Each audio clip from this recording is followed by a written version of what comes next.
now, so it should be going over to YouTube. And there we go. Okay, we are up and live. And the lovely Felicia Palacci is going to do... The doctor, Felicia Palacci, is going to do the mic test today. Go for it. Good evening. Ooh, that's loud. Got it. Wow, only feedback, Batman. But you might have to go, so this is what you have to do. I have to go through, this is mic 1, Oh, okay. 2, 3, 4, 5, and 6. So you have to start back again. Okay. Because she was This getting is mic feedback, one. and then Okay. Robin texts me and tells me that she didn't hear. So go for it. Hi, Robin. We're on mic 1. We're going to skip mic 2. No, you gotta do mic 2. It's on. Every single mic. No, that LED. Oh. We're on mic 2. Sorry, I was a little close. Okay, 1 is good. That's about 2 minutes. We need to fix the green button. Yeah. Fail. There's a fail on something. Uh-oh. What happened? It's because the doctor's in the house. He's Dr. Dre.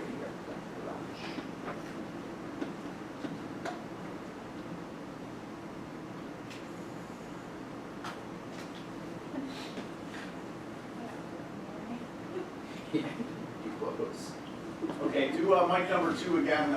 Say a little bit more. Good evening, Robin. I hope you can hear me okay on your side. It's really echoey. It is a little echoey.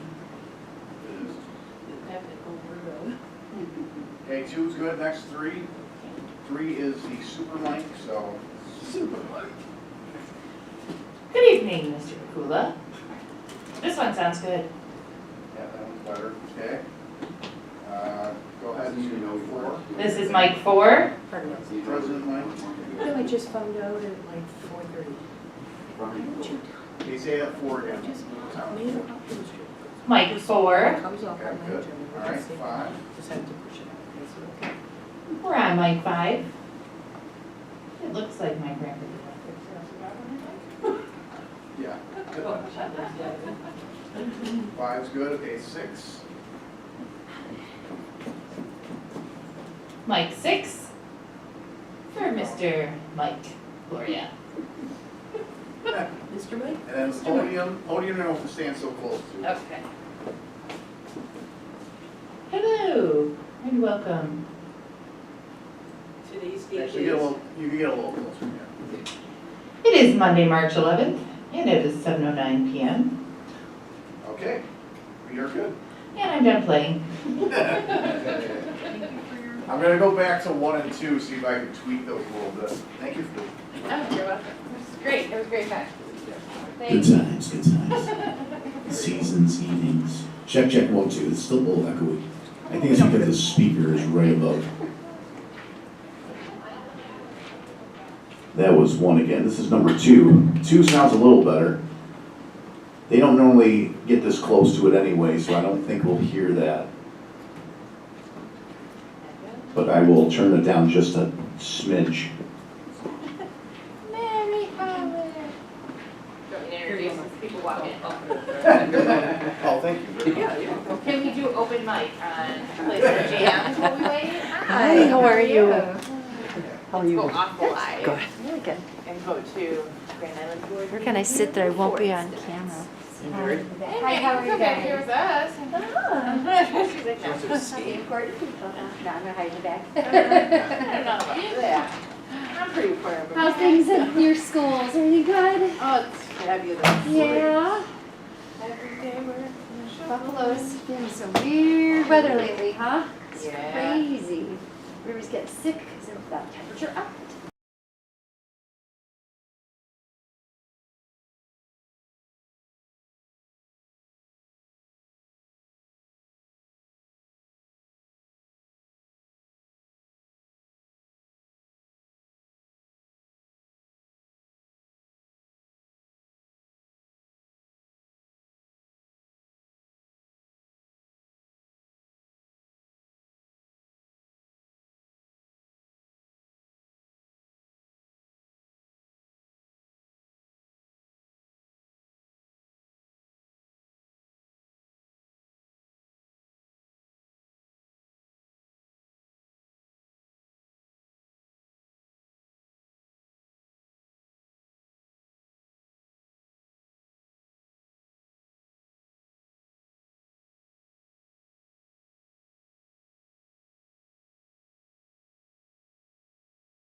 Yeah,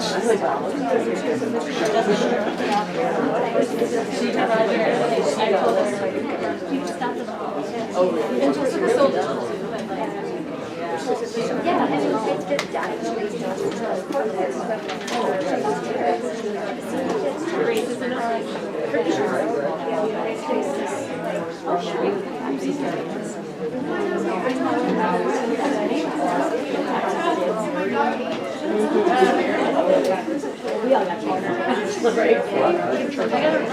That's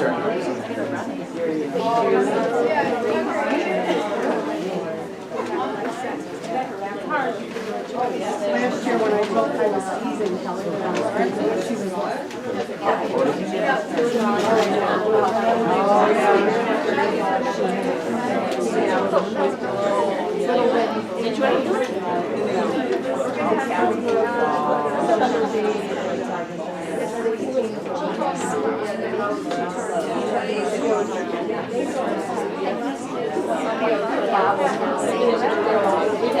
family photos twice just for the record, just like that. I'm just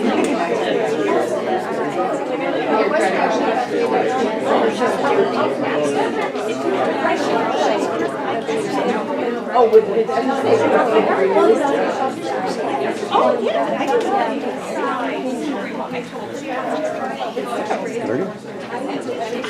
I know.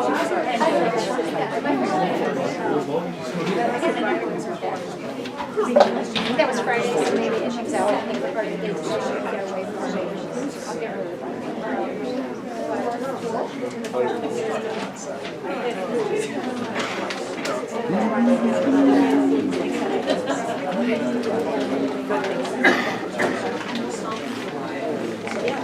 So that's why I say.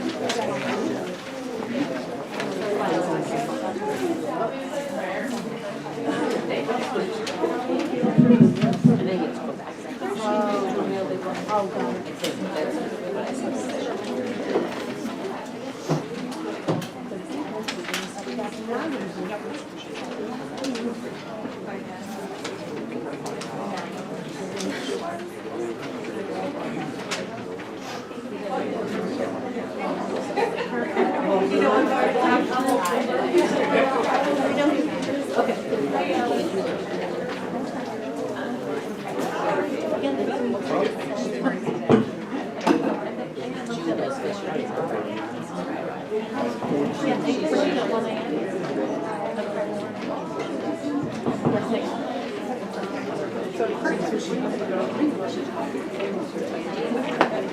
Are they all? We're hoping. Yeah.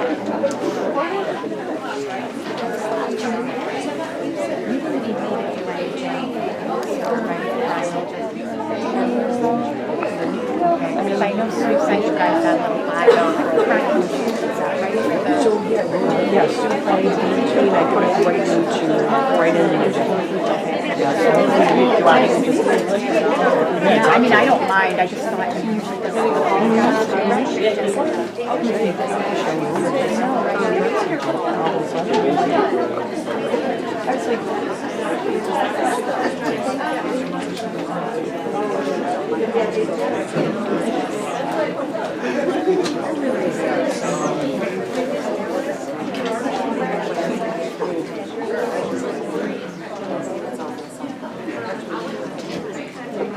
That's all right. It's almost done.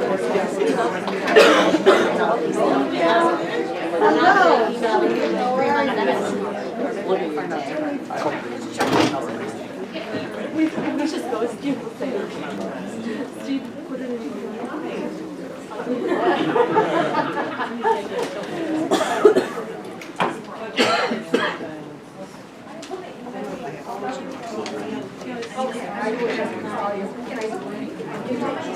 yeah, sure. That's okay, that's fine.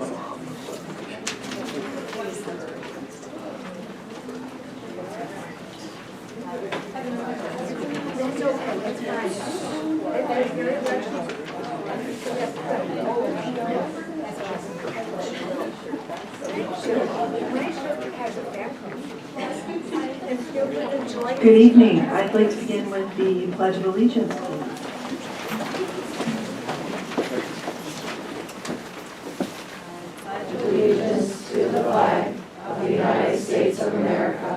and to the republic for which it stands, one nation, under God, indivisible, with liberty and justice for all.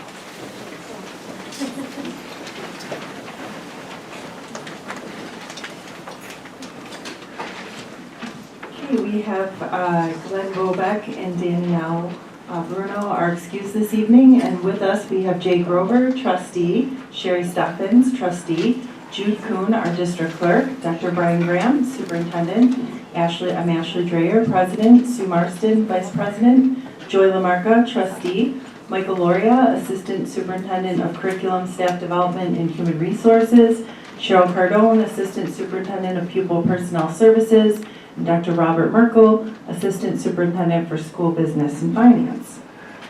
Couple announcements, if you could silence your cell phones, please, that would be appreciated. And there are emergency exits directly behind me and directly in front of me. If I could have a motion to approve the agenda for this evening, March 11, 2024, please. And a second? All in favor? Aye. Any objections? Any abstentions? Motion approved 5-0. If I could have a motion to approve the minutes from February 12, 2024, please. And a second? All in favor? Aye. Any objections? Any abstentions? Motion carried 5-0. We have a couple student ambassadors with us this evening, one from the middle school. If we could have Olivia Peretta join us, please, to report on the middle school. Yep. Yeah, you can. Sure. Thank you.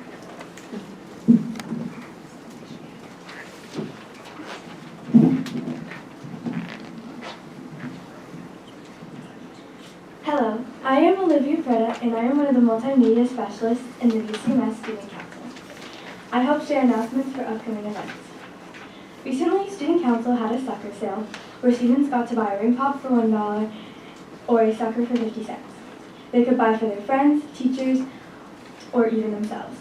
Then we gave them out on Valentine's Day. Also, Student Council had a Valentine's volleyball tournament, which took place February 16th. All grade levels were able to participate, tournament style, and the last two teams that were playing against each other in the final, the whole grade got to go watch. I saw 7th grade and it was fun. We were cheering and hyping up both teams. We also had our reschedule for the Winterfest dance on March 8th. Everyone was dancing and able to hang out with their friends and peers. I went with my friends and we all had a great time and enjoyed it. We had the DJ, hot chocolate stand, and pizza. This month has been very eventful, but we have all really enjoyed it. Thank you. And Raven Crest, our ambassador from middle school. Good evening, everyone. My name is Raven Chris, and I'm a senior here at the high school. This has been an amazing year so far, and I would just like to share a few of the events currently happening in our school. 29 members of the Grand Island chapter of New York DECA joined over 2,900 high school business, finance, hospitality, and marketing students at the annual Association Career Development Conference held March 6th through the 8th, 2024 at the Rochester Convention Center in Rochester, New York. The following students received recognition for individual ability and achievement at the association level. Adam Schnell, Integrated Marketing Campaign, placed first in the state. Hannah Higuera, Entrepreneurship Series, placed second in the state. Olivia Mayer, Entrepreneurship Team Decision Making, placed fifth in the state. And Raven Chris, Entrepreneurship Team Decision Making, placed fifth in the state. Other recognitions include Marissa Assetti, Career Development Project, top 10 overall. Avery McNulty, Principles of Hospitality and Tourism, top 10 test score.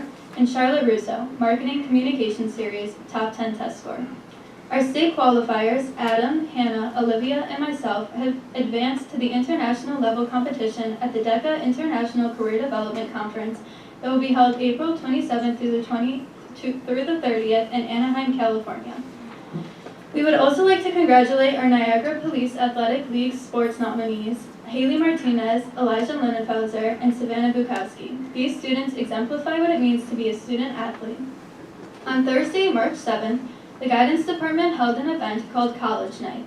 Our high school counselors, as well as college admission representatives from Niagara University, the University of Buffalo, as well as Xavier College, presented on a variety of topics including the college timeline, the college essay, what to look for in college applications, college visits, SAT and ACTs, test optional, as well as scholarship information.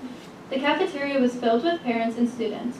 It was well received, and the guidance department looks forward to putting on more presentations in collaboration with college admission representatives for our families in the future. On Friday, March 22nd, the World Language Department is hosting a salsa night. This is a wonderful opportunity for students to learn from professional dancers and enjoy food from La Divina Tacos. This event is always a lot of fun, and I encourage everyone to stop by and learn something new. Lastly, Spirit Week and Clash of the Vikings is only 1 week away.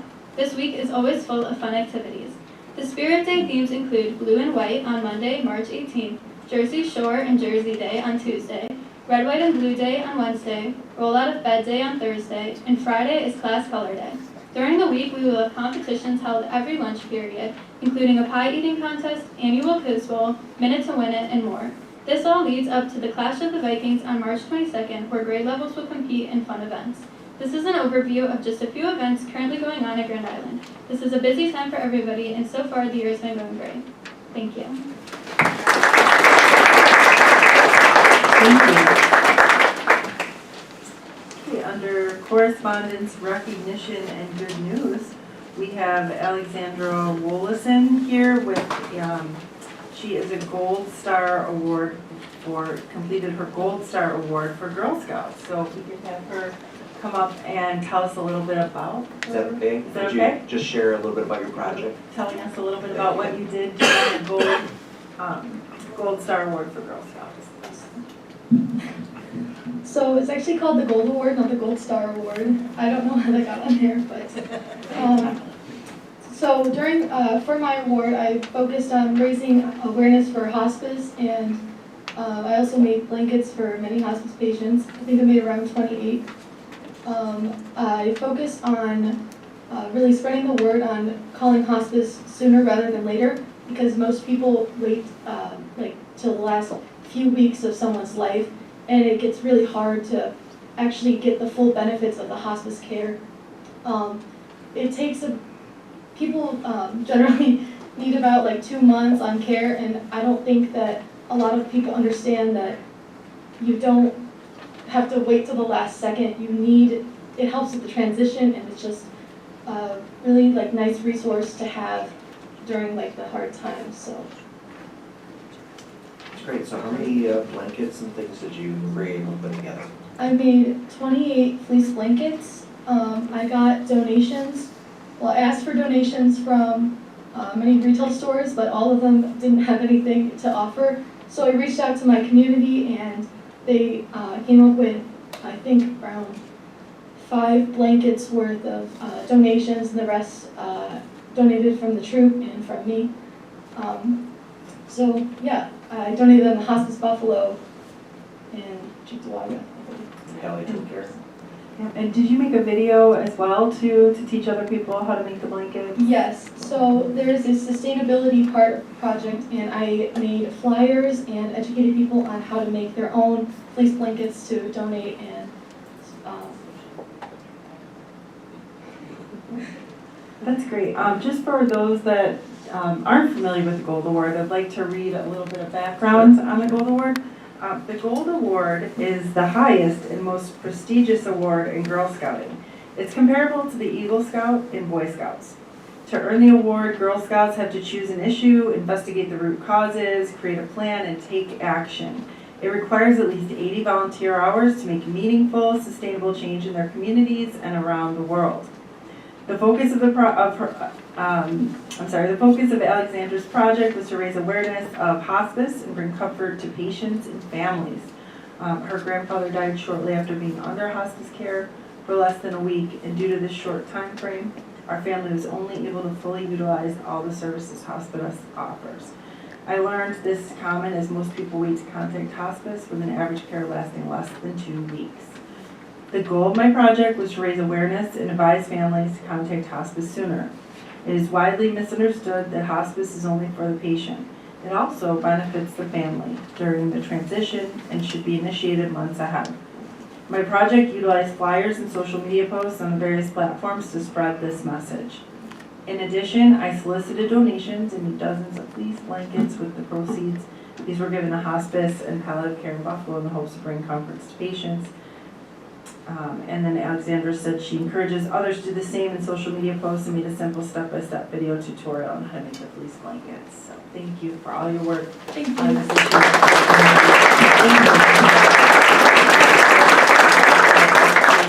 So much like the Eagle Scout, I mean, they made this decision early on. I mean, they're first graders when they get into Girl Scouting. So she didn't just work a year on this or 2 years. I mean, this is a commitment not only for herself, but her mom and dad and her family. So congratulations to you, congratulations to George and Renee. That's a great accomplishment. But that's a 12, 13-year process to become a gold level Girl Scout. So congratulations, and congratulations on all your dedication. It's a huge undertaking.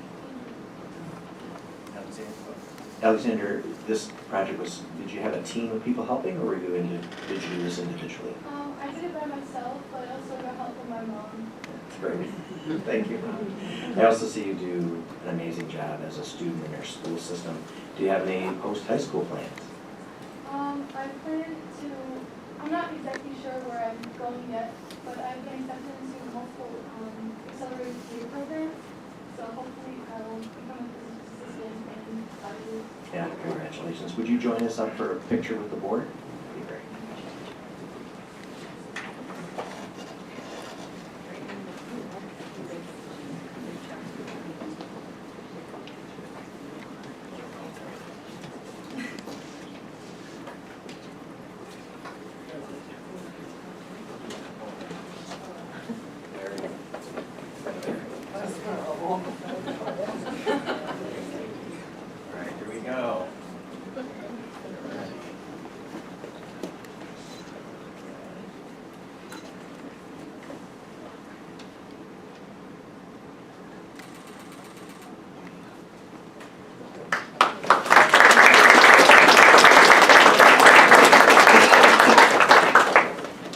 Softball.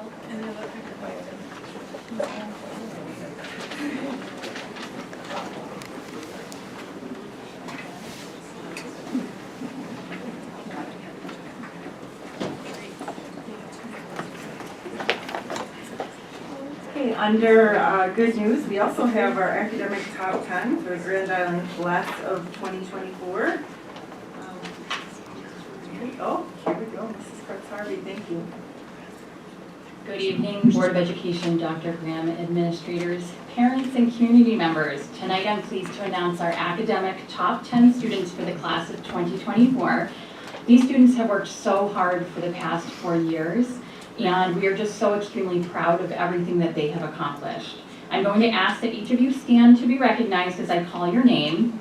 Zainab Masoudi, Emma Schoenrock, Catherine Cerny, Kaylee Lockett, Catherine Zach, Michaela Valley, and Rachel Joseph. We do have 3 additional students, Samuel Kastner, Elijah Linenfelser, and Patrick Cruz, who are not able to join us tonight, but they are also in our top 10. So I would just like to congratulate this really fantastic group of students.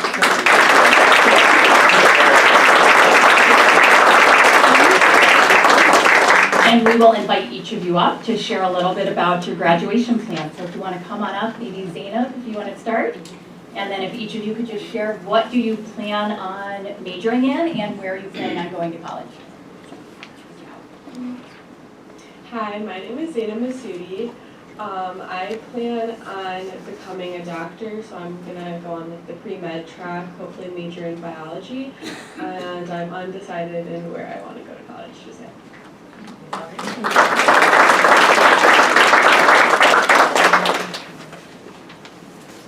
Emma? Hi, my name is Emma Schoenrock, and I think I'll probably go to NU, but I'm thinking of UB also. And I want to major in something around like chemistry. Yeah.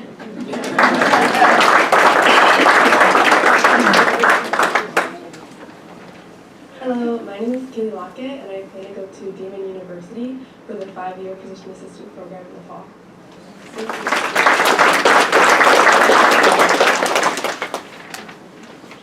Hello, my name is Catherine Zach. I'm going to be attending Knight University, and I will be studying teaching English to speakers of other languages.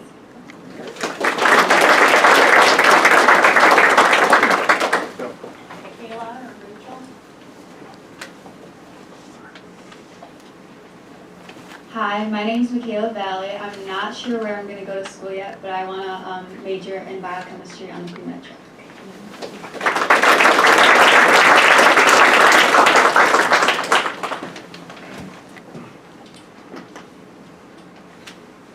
Hello, my name is Rachel Joseph. I will be attending Rochester Institute of Technology for Mechanical Engineering in the fall.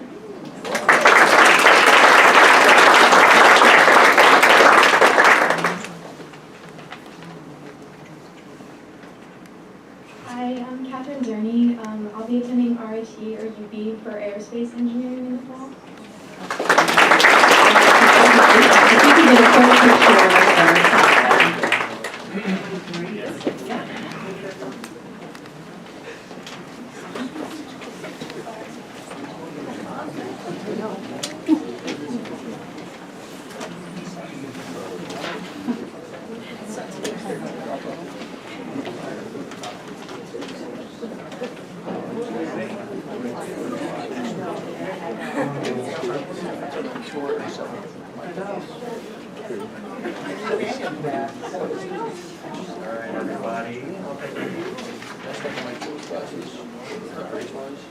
And parents, you can come in the middle if it's better for you.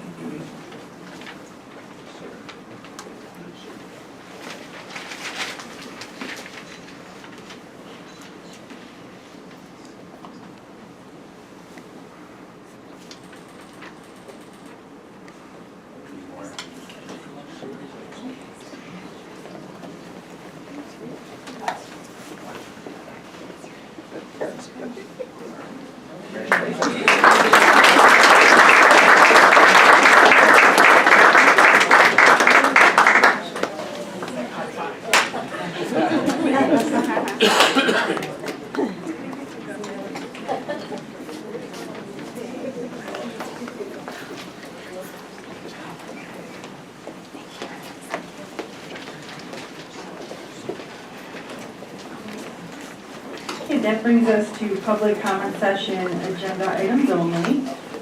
So at this time, comments are invited from those individuals who desire to address the Board of Education on any topic which is on the agenda. Residents who have previously signed up to speak will be recognized by myself. When speaking, please identify yourself first. Speak clearly and loudly enough for everyone in the room to hear you. Speakers are requested to limit their remarks to no more than 3 minutes, to appoint a spokesperson if a concern is a group concern, and if necessary or desired, to supplement any presentations with written reports. Personal comments toward a member of the community, staff, or Board of Education will not be considered appropriate. At this time, I would like to invite Jillian Stapleton up to the microphone, please.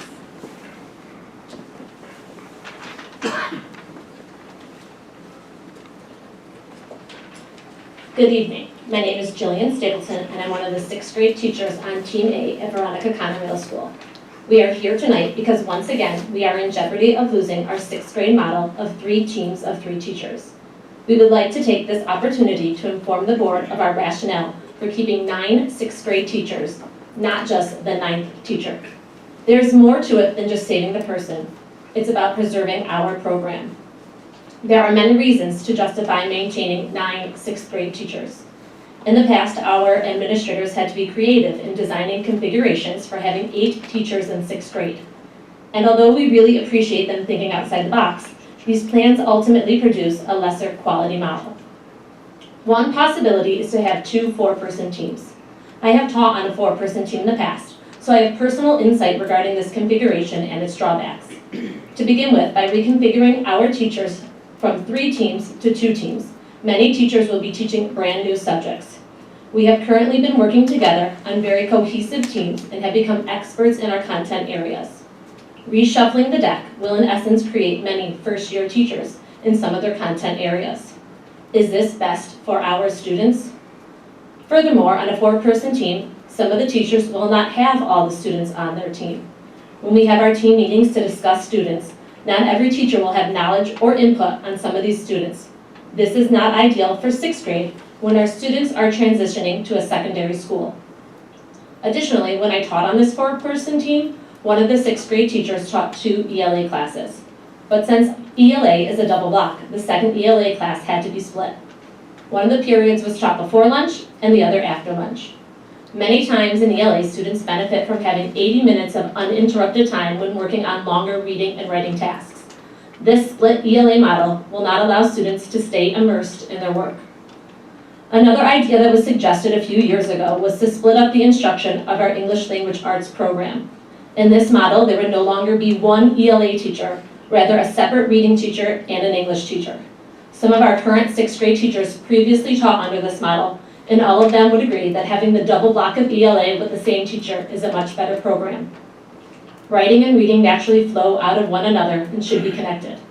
To teach these 2 subjects in isolation is going backwards, and there's not one current 6th grade teacher that believed this would produce a higher quality ELA program for our students. 30 seconds. There have been other ideas that have been brainstormed, but eventually they were dismissed because they just didn't work. And contractually, grades 6 through 12 teachers may not teach more than 2 subject areas.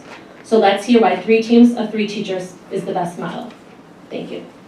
Thank you. Steve Stack.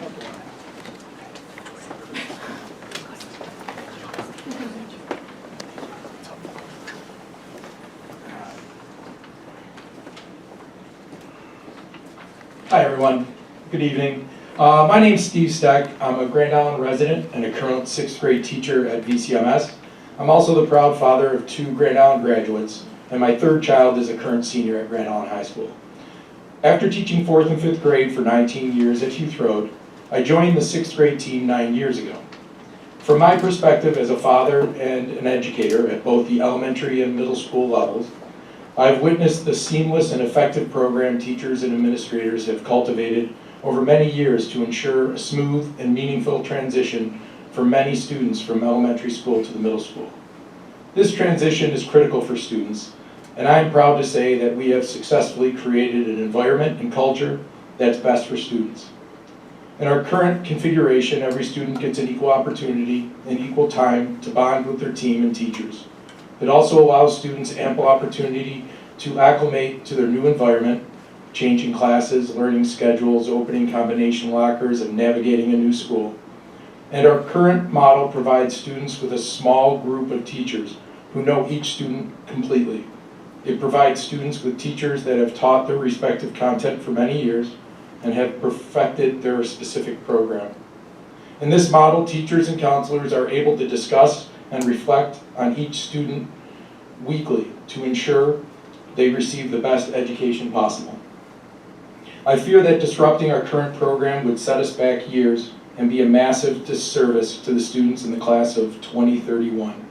These rising 5th graders would be exposed to an unproven, undeveloped, and still evolving program without many of the advantages that students before them have benefited from.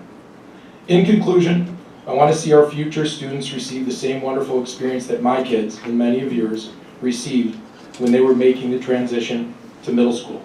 I respectfully thank you for your time and consideration. Go Vikings.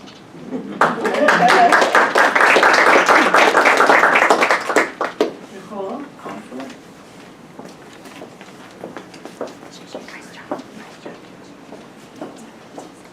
Good evening. My name is Nicole Ausler. I am a 6th grade teacher on Team C at VCMS. Now that you've heard about different configurations, I'd like to briefly discuss the numbers. The projected class size that is presented is never the actual number of students we have the following fall.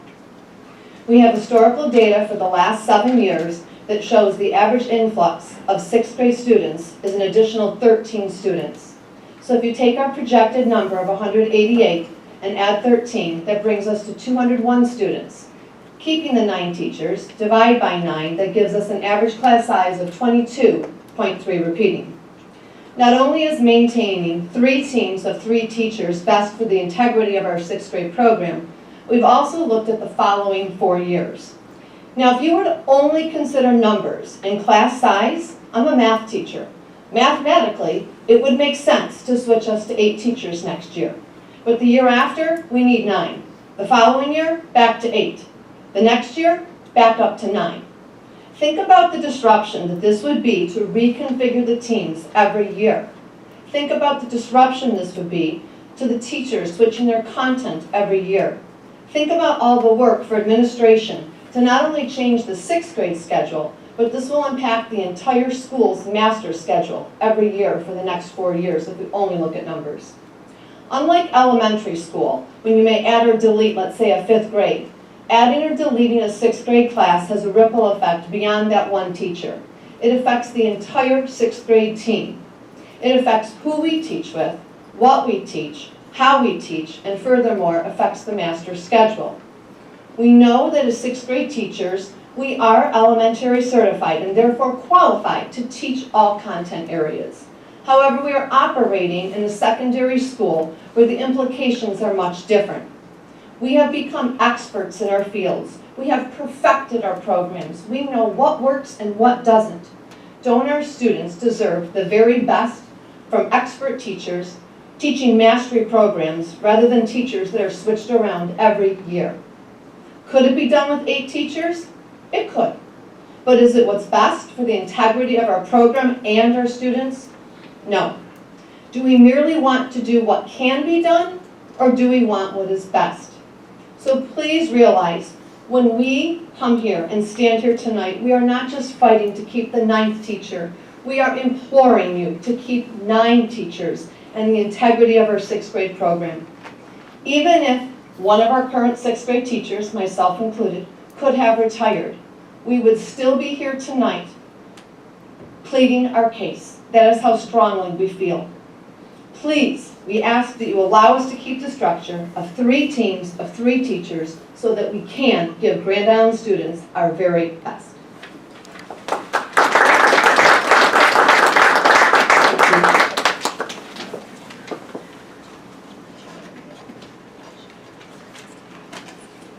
That brings us to curriculum and instruction with Mr. Loria.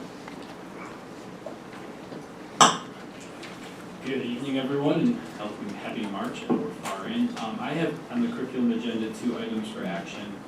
The first is a field trip that is for January of 2025. It's an overnight field trip to Quebec City for our French students in the middle school, and we're looking for board approval of that trip. And then our second item for action is our calendar for the 2024-2025 school year. Excited to bring to you our calendar. We've worked with our union membership, our union leaders, our district admin leadership, as well as our teachers and SRP.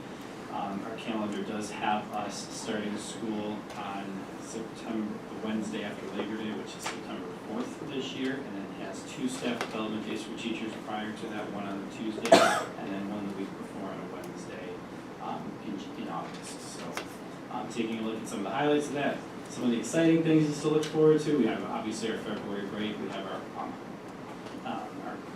holiday December break. I'm careful how I phrase that these days. Is a pretty long break. It's a time in which we have off from the 21st all the way through the 1st of January, so that should be exciting for some of our students, as well as Easter break. Typically the spring recess is pretty late this year, so that seems to hopefully bear well for some good weather and some enjoyment outside. So I'm looking for action on those 2 items, and then for informational is our February curriculum report, and we have tabled item C for the next agenda for a presentation from our elementary and middle school principals. Okay, if I could have a motion for curriculum items A and B, please. Question?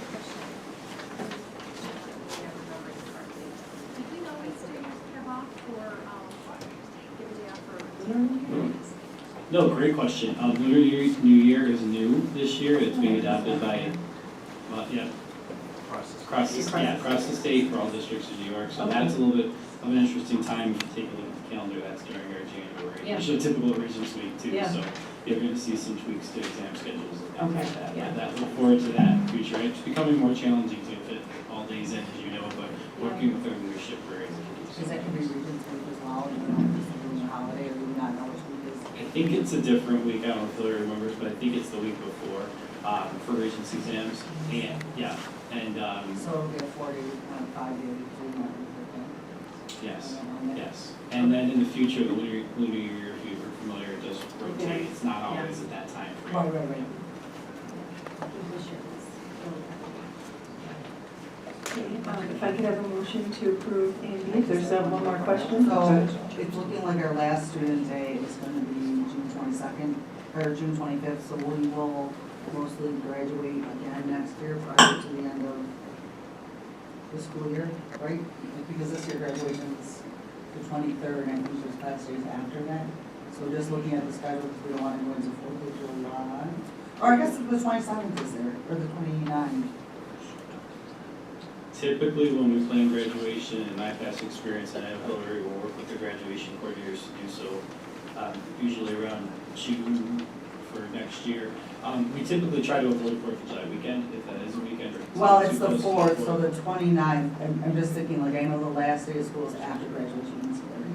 So looking at our last student day, or the 25th, I would put graduation on the 29th, which is the Sunday, the 4th of July is that Friday, and then Yeah, there are a lot of variables too with respect to clay hands and. No, I know, I was just. Yeah.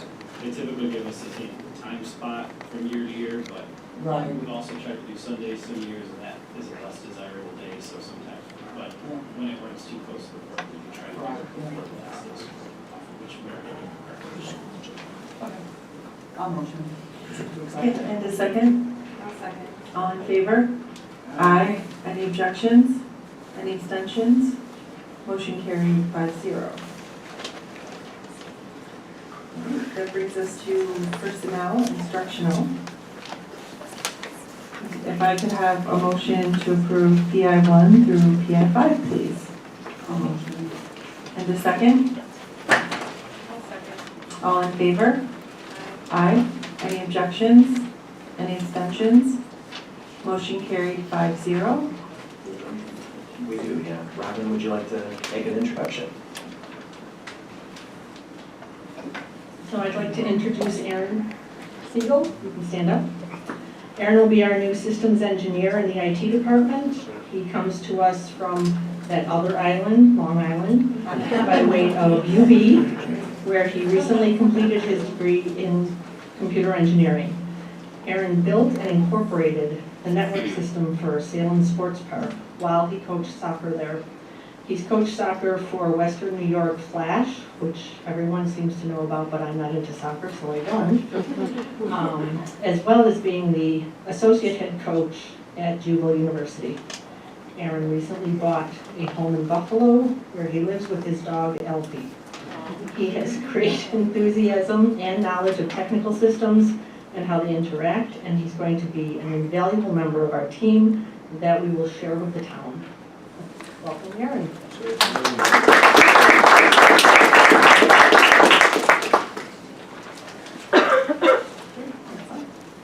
Great. Personnel non-instructional, if I could have a motion to approve personnel PNI 1 through PNI 3 and B. And a second? I'll second. All in favor? Aye. Any objections? Any abstentions? Motion carried 5-0. And that brings us to finance with Dr. Merkel. Thank you very much. For action this evening, item A is a donation of some airplanes and equipment from Joe Macaluso. Thank you for your generosity on that. Item B is some budget transfers, over $15,000. Had to move some money around to cover some of our contracted busing.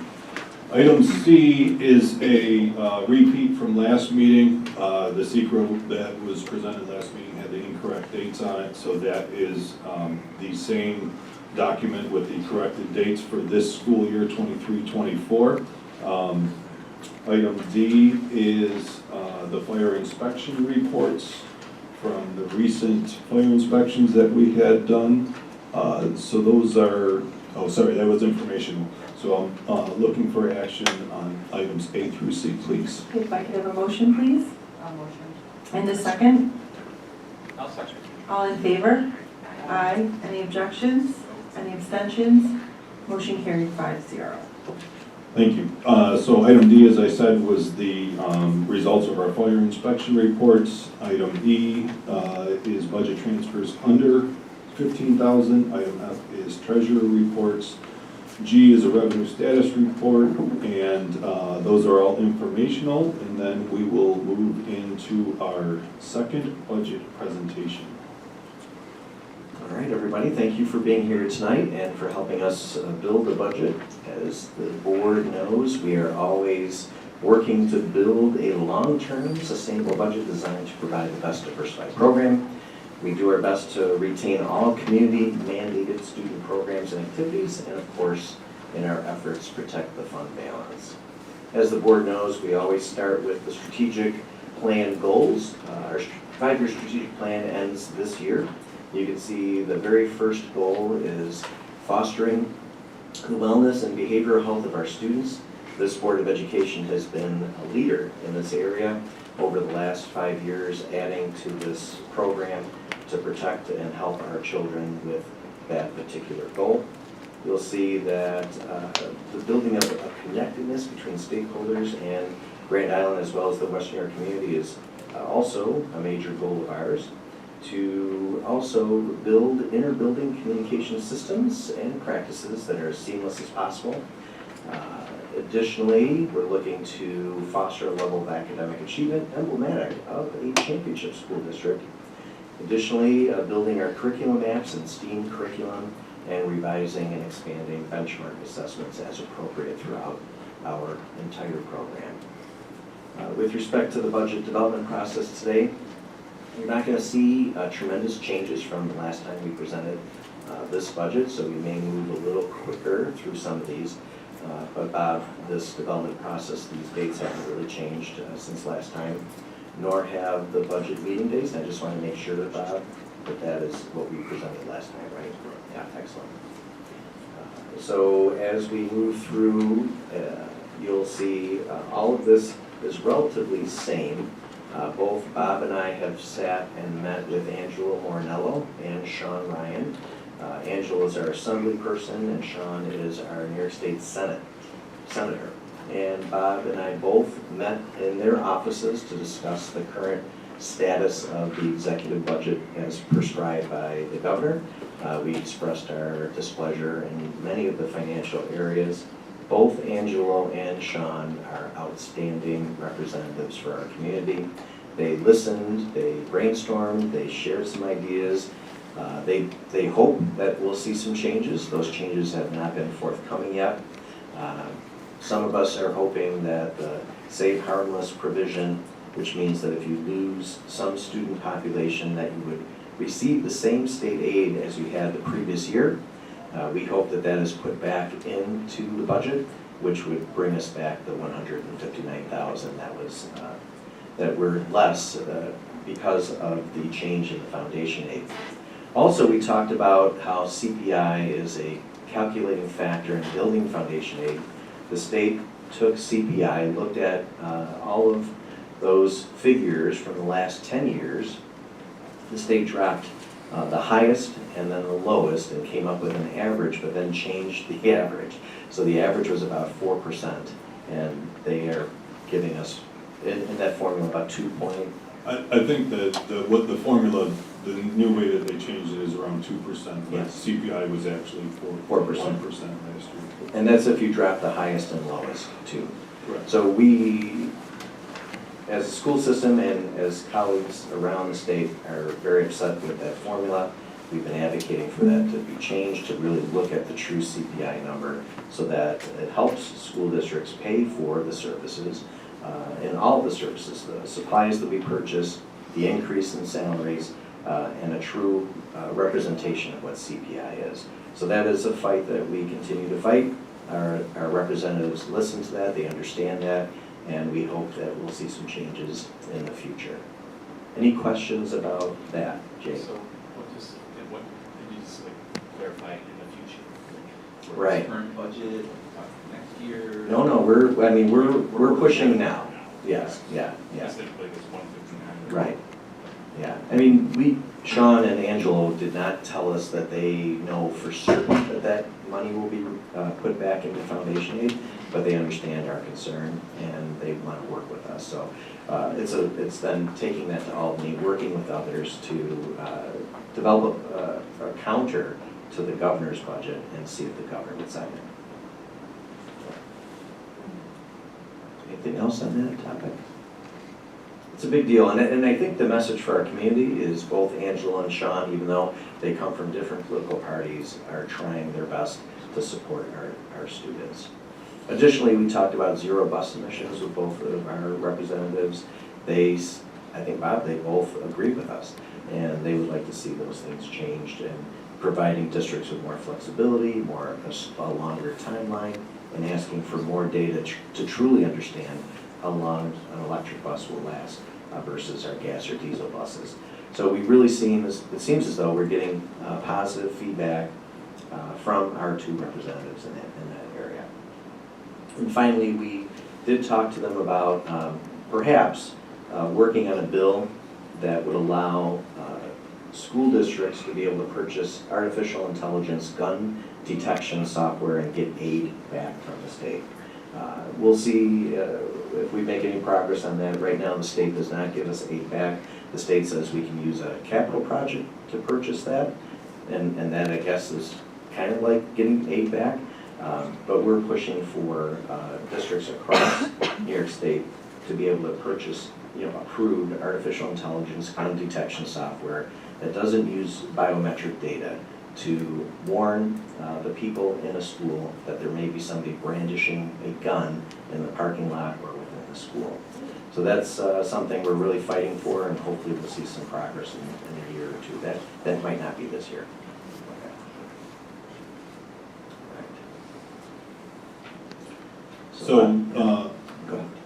So on this slide, the state aid proposal, we have not received any new numbers yet from the state, so nothing has changed on that slide there. On this slide, the only number that has changed is the real property tax levy. We fine-tuned our tax levy limit number, and the tax levy limit did go up by about $120,000. So that top number went from $40,446,112 to $40,573,587. On the next slide, the summary of major expenditures. No big changes there yet. Still fine-tuning those numbers, getting our renewals back for next year, getting the finalized rates for everything. So no big changes on that slide. Just wanted to highlight some of the assumptions that were put out there, or some things that were included in the budget. So the salary increase of $1.143 million, that does not include the negotiation numbers that we're in the middle of negotiations with two of our units now. So that would impact this item here. But we did have a smaller margin this year than we have had in the past. There's 4 retirements that we've received for this year so far. We increased the TRS budget line by almost $90,000. The ERS, we've looking at historicals, saw that that was a little bit over in the past, so we did adjust that. And that year over year, it went down by about $600. The retirement benefit increase of about $250,000 to cover retirements. There was estimated health care increase of $871,500. A debt service decrease of about $370,000. That's just some of our financing is falling off. So our debt service will decrease as a result. And as we pay things off, the interest that is charged also goes down as well. So transportation, Now, we will see an adjustment here in the very near future. Currently, we've budgeted an additional $400,000 for contract transportation next year, but we did not make an adjustment for that on the salary lines at this time. We will make an adjustment one way or the other to either the contract allotment or the salary at some point. So that'll probably be for the next presentation. I have a quick question. Yes, ma'am. On page 13, as a under other, what does that include? You might have gone over this before, I just.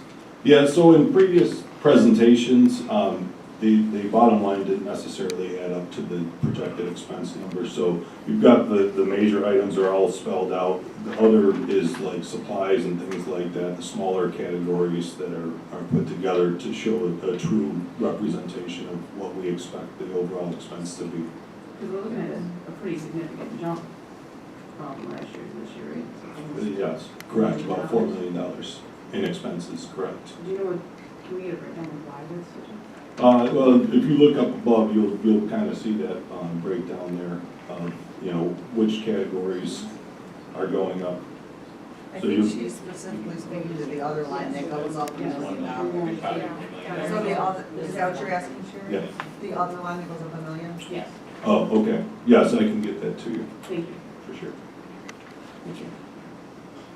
Any other questions on that slide? That was a question Joy would ask about them too, right, Joy? I'm already looking to see about last year's. I think we did it. Yeah, that's good, but Bob, we can get that. Correct, yes. So, there's like 600 lines in the budget, right? So, want to represent truly what we think the expenditures will be. So we will get that to you, what's included in that category. So with us, it's like more is better, because the words other or miscellaneous, stuff like that, one of us will ask, usually it's me, Sherry actually beat me to it.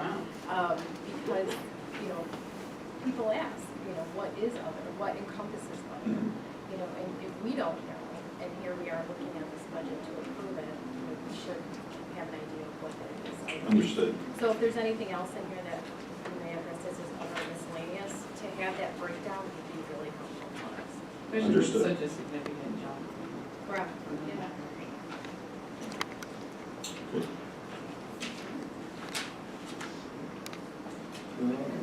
All right, so moving on to page 16. Not a whole lot of change in here yet either. I did remove, I had $15,000 earmarked there for equipment repair for buildings and grounds. I did find that equipment repair money was in a different line, so I did remove that $15,000 there.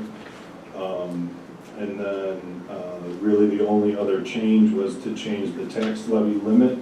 That increased from 840 something to almost 980,000.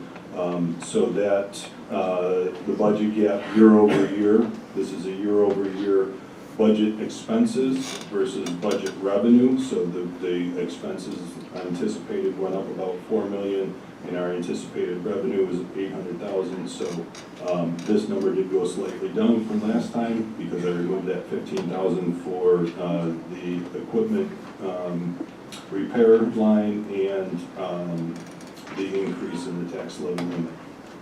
Decrease that number a little bit as well. So much closer.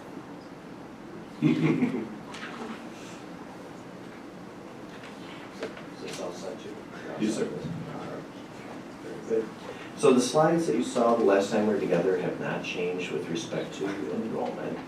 I may have a minor update for you, but just as you can see, we look at enrollment historically, and a few years ago we had 2,815 students, and then during the COVID year it went down to 2,742, and then it went back up for the 2021-2022 school year at 2,816, and then a slight drop to 2,787, and then this year we're looking at 2,754 students. And when we talk about hold harmless or save harmless and districts across the state getting a large deduction from foundation aid, they do look at a decline in enrollment as a result, but the save harmless would allow us to have the full amount of foundation aid we received last year. So we're hoping that that is restored in the budget. And this gives you just a few years look over time, the changes at the high school, middle school, and so forth. You'll see that in 2016-17 there were 981 students at the high school, and now there are approximately 868 students. You'll see the change at the middle school from 700 to 640. Youth has been actually going up from 430 to 445. Kegabine 410 to 400, looking at 2016 to 2023. And Sidway, you can see this, and this is good news, right? Instead of having kids come to kindergarten using Sidway first grade and kindergarten, 373 students to 400 students. So that's good news that more children are coming to our Sidway school. And this also adds the projection for next year. So you'll see that the high school may go up from 868 to 898. The middle school may actually go down from 640 to 605. Youth would actually go up. Kegabine will stay about the same, and Sidway could go up. That's then again and baked into the 432 is a predicted number, meaning we're predicting that we'll have a certain number of kids enrolled for kindergarten. So these are just the same numbers represented in a graph form, so you can see some of those changes over time. And again, I think as far as positive news, you can see the increases at Sidway, which then we can make predictions and take that number and multiply it by 13 years and kind of have a general idea of what we may look like 13 years from now. You'll see the current elementary class size ratios here. Just catch up to you. There we go. So here you'll see that currently we have 206 kindergartners and 181 first graders.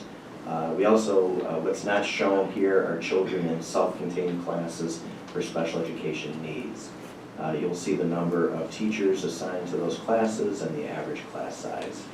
And then, the aggregate average here at the bottom. And then for youth, you'll see, as you heard from some presenters from our 6th grade teachers today, the numbers do vary. 127 students in 2nd grade, 89 students in 3rd, 136 in 4th, 84 students in 5th. So you can see that those numbers fluctuate.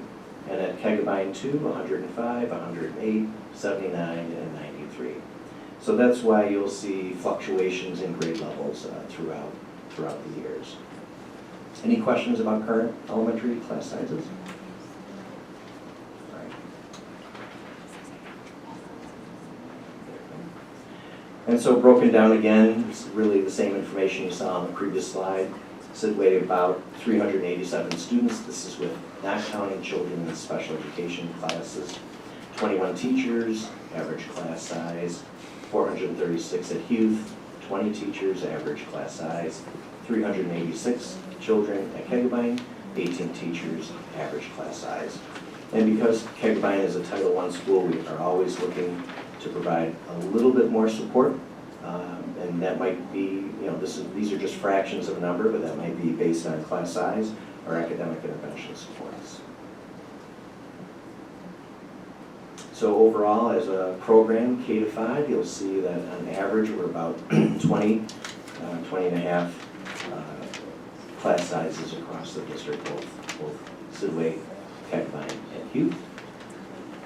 And then when you add 6th grade this year, that number goes from 1,209 to 1,420, with about 68 teachers and class sizes across the district at 21.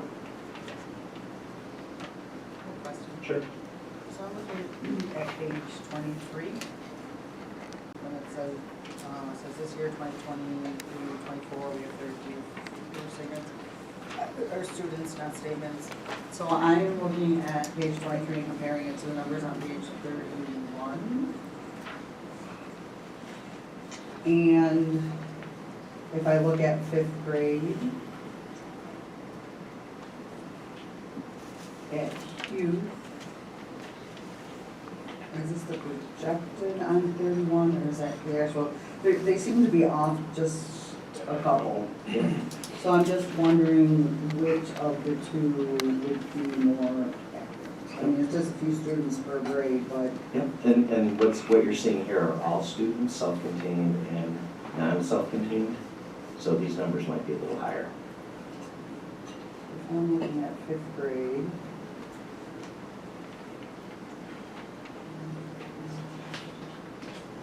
Okay. All right, thanks. You're welcome.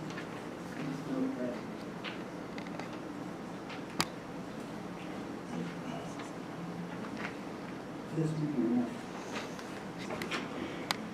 So again, the board knows that we try to look at live birth data and how birth data is attributed to Grand Island.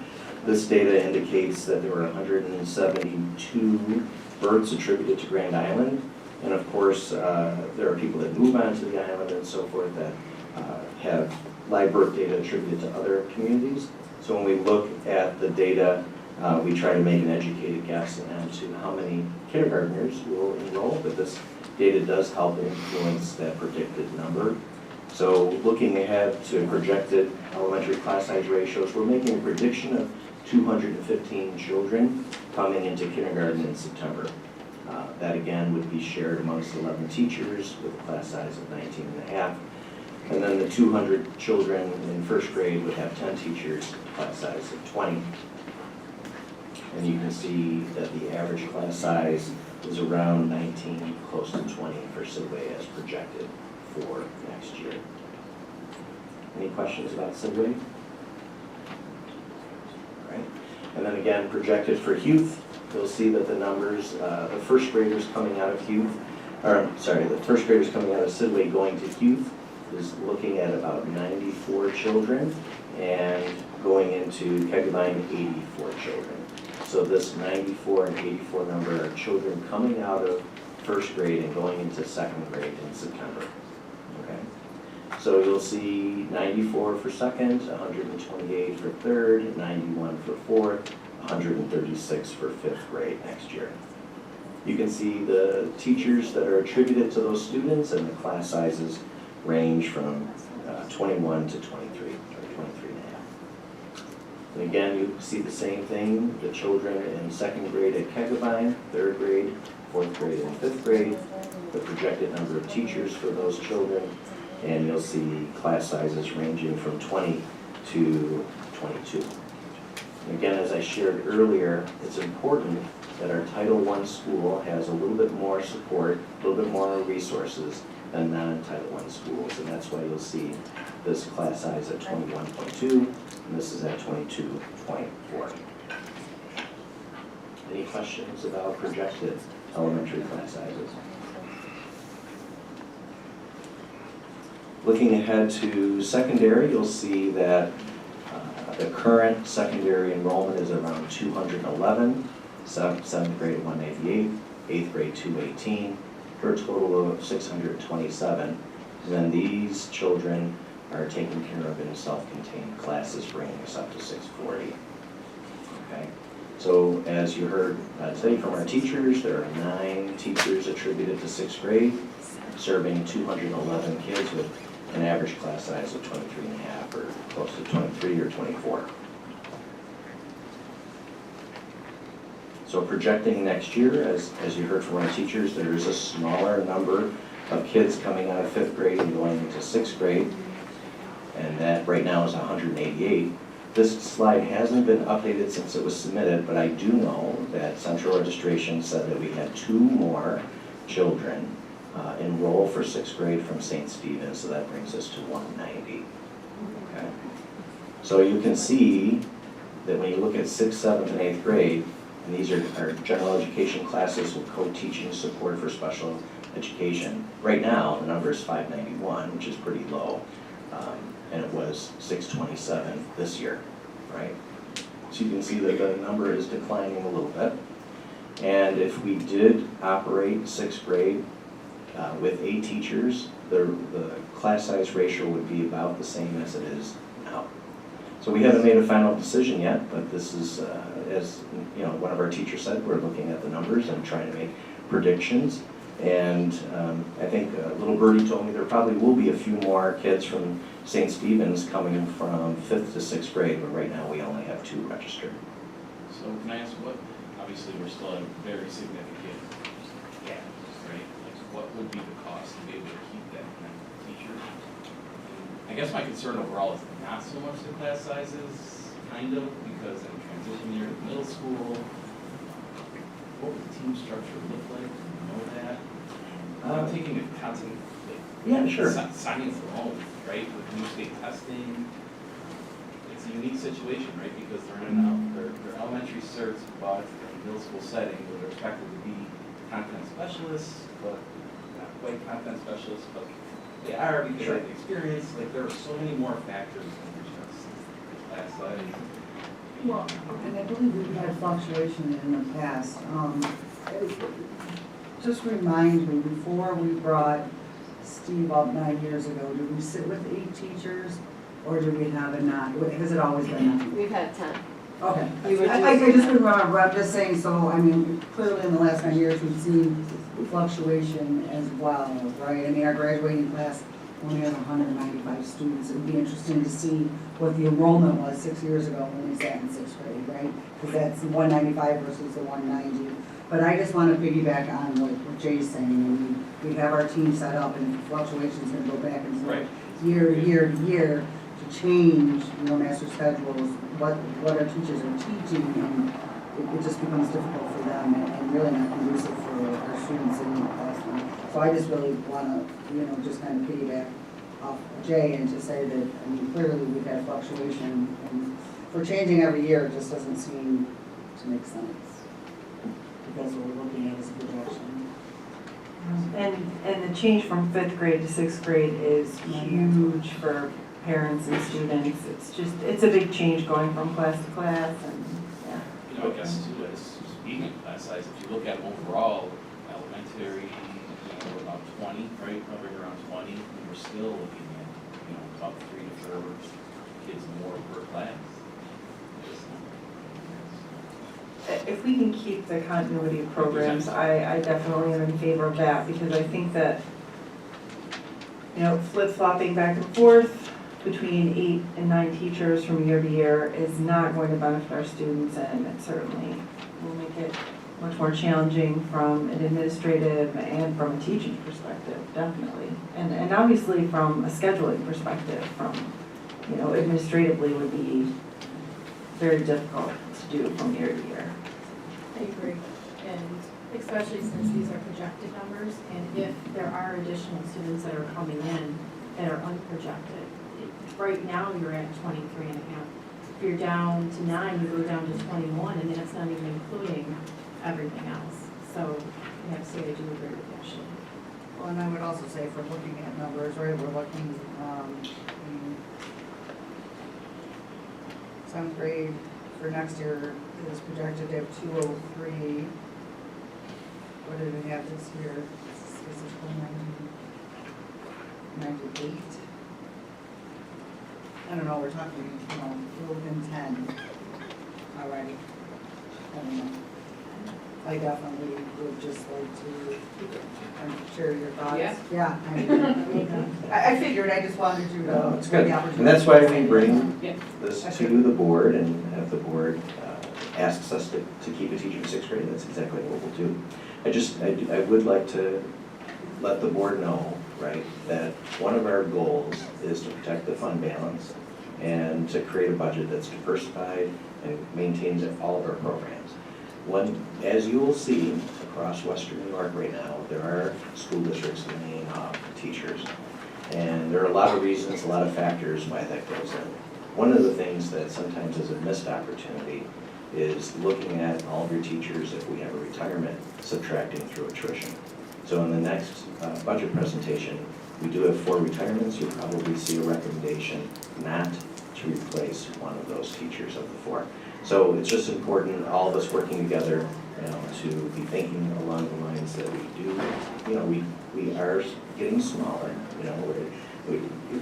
I think when a great example is just to look across on page 24 and look across at 2016-17. 981 students at the high school, 700 at the middle school, 430 at youth, 410 at Kegabyne, 373 at Sidway, for a total of 2,894. And now, 8 years later, we're at 2,754.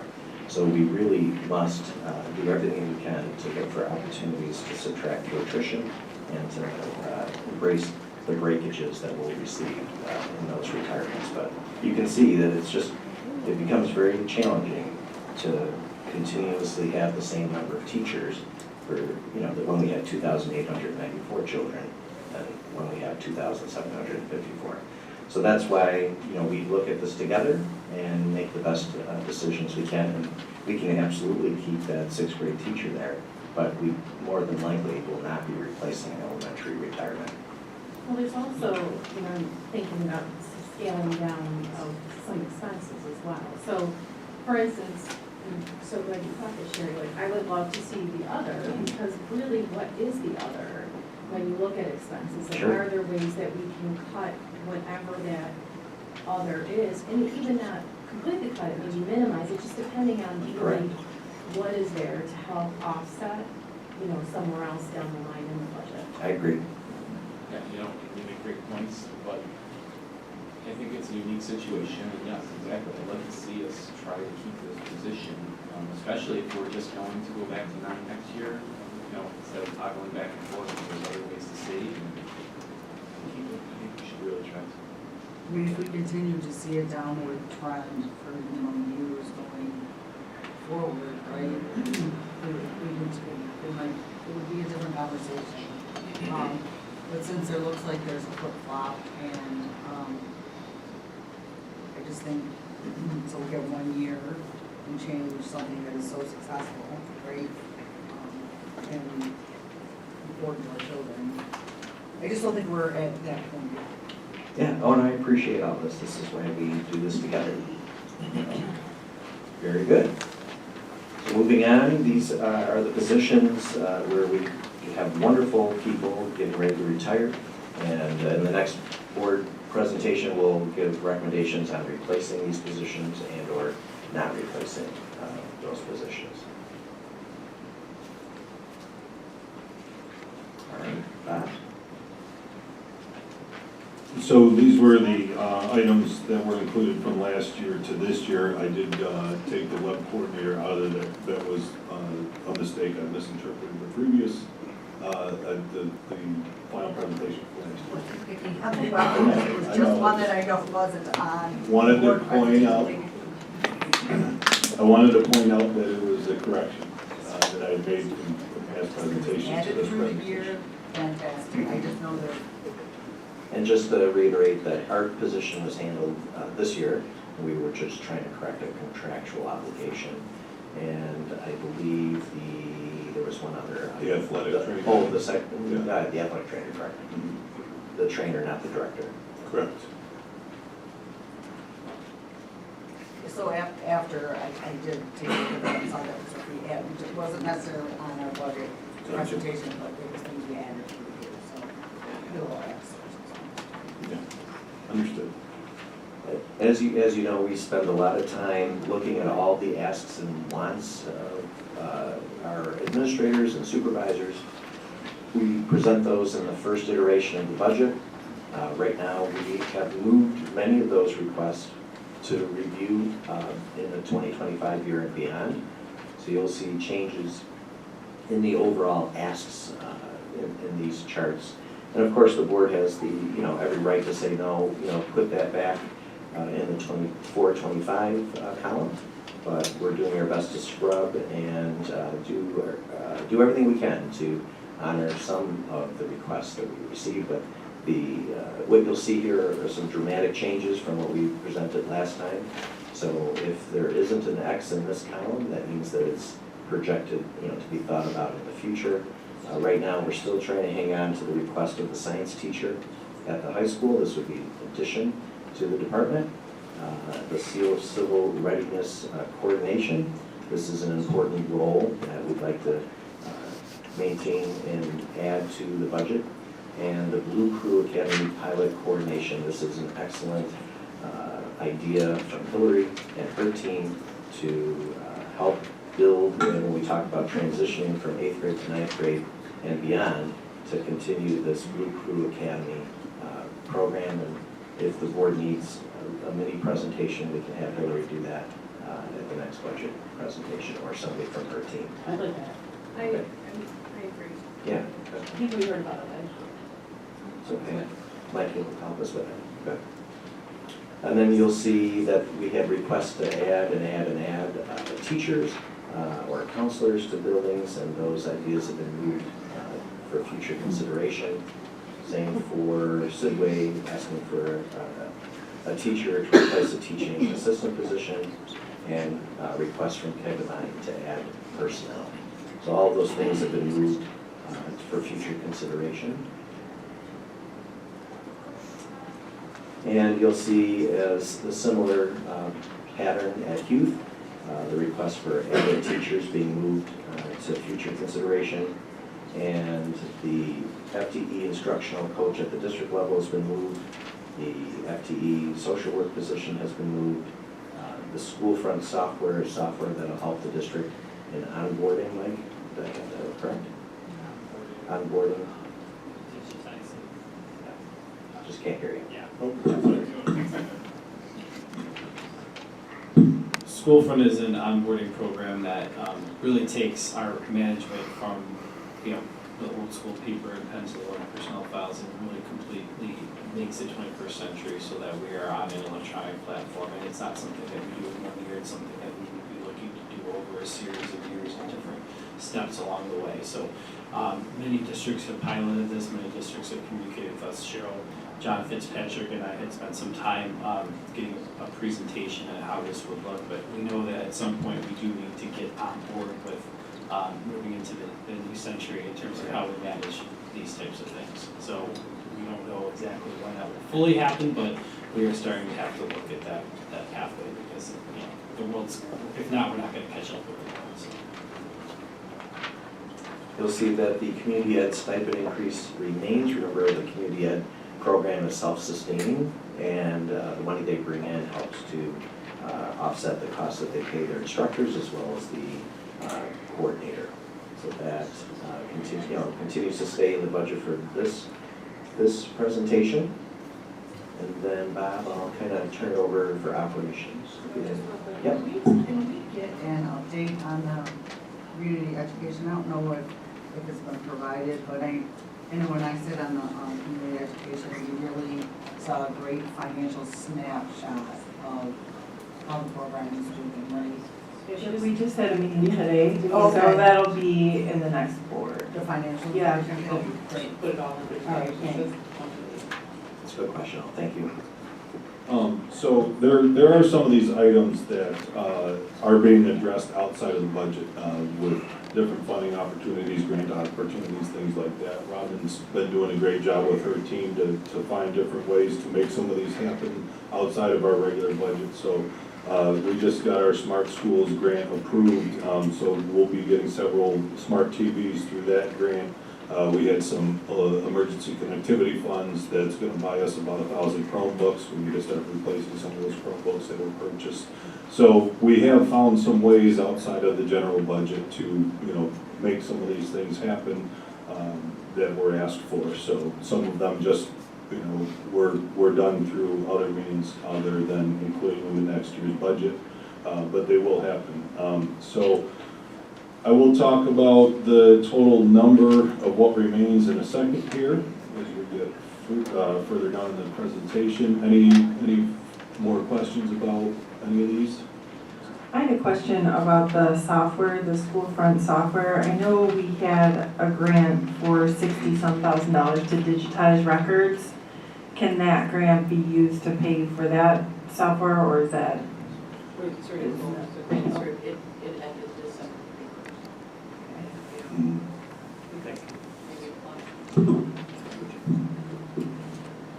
Yeah, Jude's modest over there because Jude did a lot of the legwork for us doing that, but this is a similar concept, it is, but that grant was specifically for historical records, which has been accomplished, and I remember you being here till midnight several nights a week to kind of try to finish some of the scanning associated, but with the type of things that grant was used for are very similar to the type that we would be looking to integrate more for our current personnel records.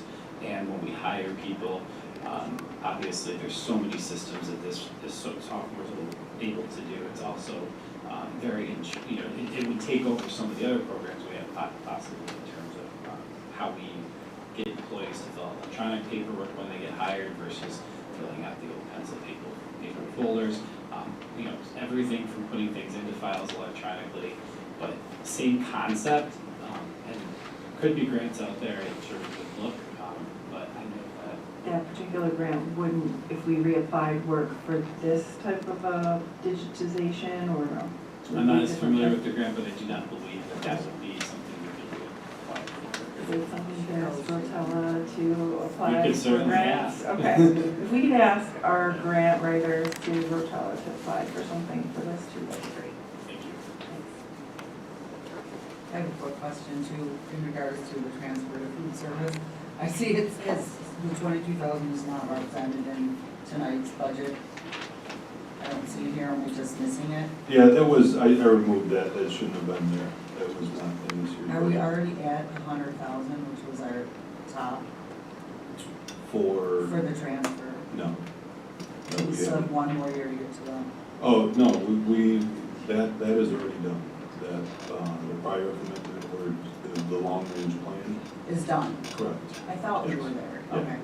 And then are we gonna look at that transfer as, I know we talked about it at our last food service meeting. We've got to do some more deeper dive Okay. into that food service just to see where they're at. It's currently at 100,000. Correct. Okay, all right, thank you. Yeah, that could be something that comes up later. So, any other questions on this? No, but real quick, we're just wondering now, did you take all the kids out with her? Is that all the kids that are sitting? That need to leave? Okay, okay.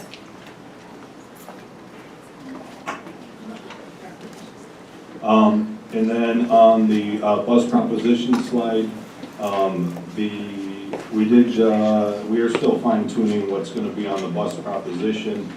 We do anticipate that budget number to go down by about $100,000. So that will be, that will have a better number on the next presentation as we fine tune what our needs are in the transportation department for next year. And Bob, this is different though, right? Because we're asking for less buses on the proposition. Bob just needs to update these numbers to represent these multipliers I here. was gonna say the dollars didn't change. Correct, But they yes. will for the next budget presentation. Yes, they will. So, yeah, if I recall, there were more buses that were on the first ask, right? Yeah, I believe there was two more buses on there. And there was 229 passenger buses and 2 more 65 passenger buses. So there was 4 more on the original. Correct. So this is the newest recommendation, except these numbers will change and actually go down. So when we take 2 buses, multiply it by the 165,440, the 1 bus here, and then 2 trucks, it'll probably be in the 550,000 range, somewhere around there. It'll be less. It'll be less. Less than the year before, I like it. So, Oh, sorry. yeah, onto this recap. So, if you go, so this updated number before the tax levy there, the total tax levy did go up slightly as mentioned before. That's really the major change on this slide. So the amount on the bottom without request, that's the difference of the new expenditures versus the new revenues. So as we saw earlier, our new expenditures are estimated to be about 4 million, just under, and our new revenues are anticipated to be about $1 million. So the difference is just under 3 million, 2.78. With request, that number includes any of the asks that are still on the table that were not funded through other funds. So the difference between those asks and where we're at now is about $300,000. Questions on that slide? I I actually, sorry, I'm looking at the Proposition 2 slides with the buses. Just a quick question. Last year we approved for 2 Ford F-350s for building and grounds. This year we are approving 2 Ford F-350s for building and grounds. How many do we need? So we had to make an adjustment for this year. We ended up purchasing a backhoe instead of the 2 Ford F-350s. Correct, with this year's funds. We had to make an adjustment for this year, so we did not purchase the 2 Fords from last year. We had to use that money to purchase a backhoe because our backhoe was, in this. So how does that work? And, I'm just kind of thinking out loud. How does that work when this is what we approved and then this is what the public voted on for the 2 Ford F-350s, but they weren't purchased? So, you see what I mean? Like that's what. yeah, that is exactly so what the we- proposition is for, to purchase vehicles, so, So yes, we're approving just the dollar amount, not actually. essentially what is correct. It's, it's something that I think the public should be aware of too, because, when they're coming in to vote, they're coming in, they think they're voting on, 3 65 passenger buses last year, one 29 passenger bus, and then 2 Ford F-350s. So, it could be a question that could be raised to someone in the public saying, wait a minute, if they remember that's why I just asked them the original one from last year, because I thought we had this. And it is definitely a question that someone could raise, like, how are you putting it in here? And the Board of Education is looking at this and approving it, and then the public's voting on it, but yet we're not buying it. Yes, so the way the proposition is worded is, to purchase vehicles, what I would say to that is, I just think we have to have an answer, like, is it permitted somewhere? Like, are we allowed to do that? Is it permitted to Yes. do that?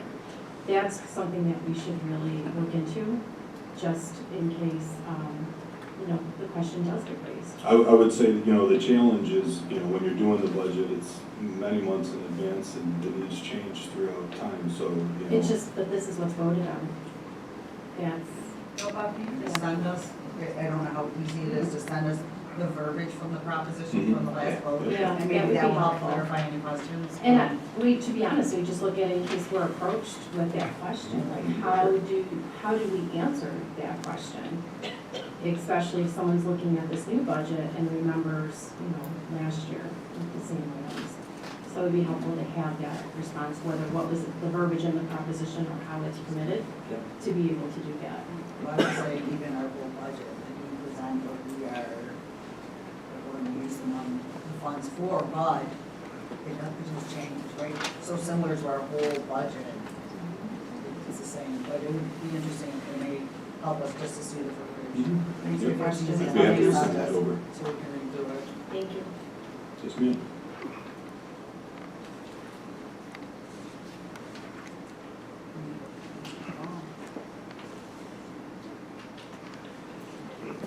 So, Sorry about that. Do you want me to go back a page, or is this where you want me? I'm ready to go on, but if anybody has questions there's really not a ton of changes on that page. We're just passing page 44. So I go from 43 to 47. Yes, ma'am. I don't have 44, 45, or 46.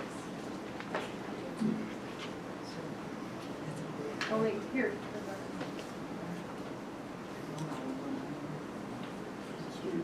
I'll just look at hers. If I could get those copies, that would be great. Here, I know.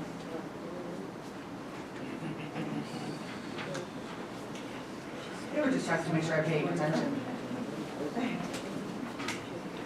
What is he looking at? This is. No, I was like, you were looking, I'm like, I don't know that. I just want to make sure everybody's answering any questions. I'll just make copies of the pages. Just take a pages out of them. That's Okay. extra. Yeah, that's extra. This is Thank you. extra. Okay. All right, we're ready. Sorry. Okay. So, going on to the next slide, draft budget recap and fund balance. So, We are projecting to have a little bit of fund balance left at the end of this year. If you look at the years before COVID, we did have to use our fund balance to balance the budget, expenditures versus revenues. For the 3 years prior to COVID, during the last 2 COVID years, we were able to build a little bit more fund balance. You know, that's one of our strategic goals, is to always protect the fund balance to the greatest extent possible. You know, looking forward at next year, we project our expenses to be about 5% higher, and we're only going to have about 1% additional in revenue, so it's going to be very challenging going forward after this year to protect that fund balance and try to make sure that we're steady into the future. You know, looking at the long-range plan several years out, you know, we're going to have to work hard to maintain that to the greatest extent possible. So that's kind of a snapshot as we anticipate right now, but it's very, very, very early yet, and a lot that could change dramatically between now and the end of the year. Any questions on this?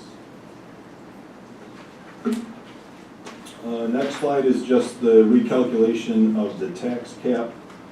So as I mentioned earlier, this did go up slightly. The total allowable increase went up by about $120,000. That was primarily because of the capital tax levy exclusions that get added back in after the calculation. This took the allowable increase from 2.15% to 2.47%. And then on the next slide, you'll see a little bit more of this calculation play out. So again, as was stated, our total allowable levy increased to $40,573,587, 2.47% increase year over year, just under $1 million of increase.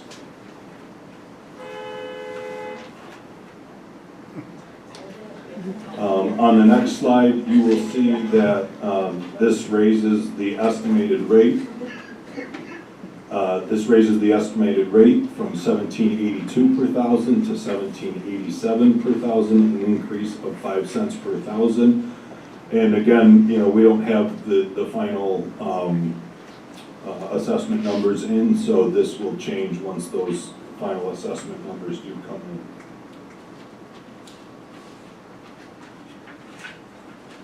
So with that being said, that completes our second draft presentation. We will have a third draft presentation for you in 2 weeks' time, and potentially an April 9th version, and then April 16th is the last possible board meeting for us to adopt the budget. And then we'll have our budget hearing on May 13th, and the budget vote will be on May 21st. It's important, I think, for the board to know that the likelihood of us knowing the changes that may occur in the governor's budget probably will not be available at the next board meeting. And also the likelihood that it could very well not be available even when the deadline, I believe, is April 1st, it could come after. So there may be a lot of work for all of us to do in the weeks and months ahead to do our very best to project the budget, even though we may not have a budget delivered to the state on time. So that's just a huge factor.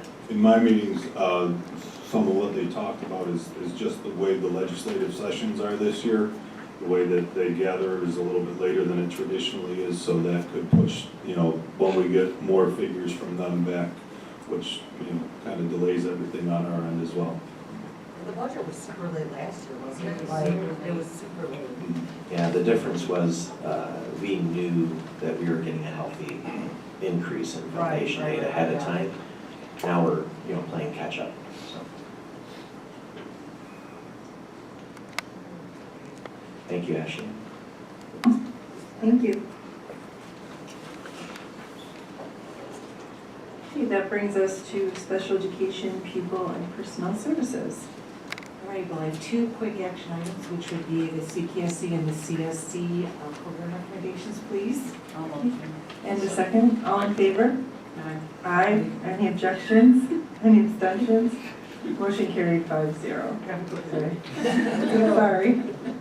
All right, and I have a short presentation tonight on People Personnel Services. Dr. Graham, are you going to do the slides for me? All right. Okay, good evening again. Thank you for letting me present tonight.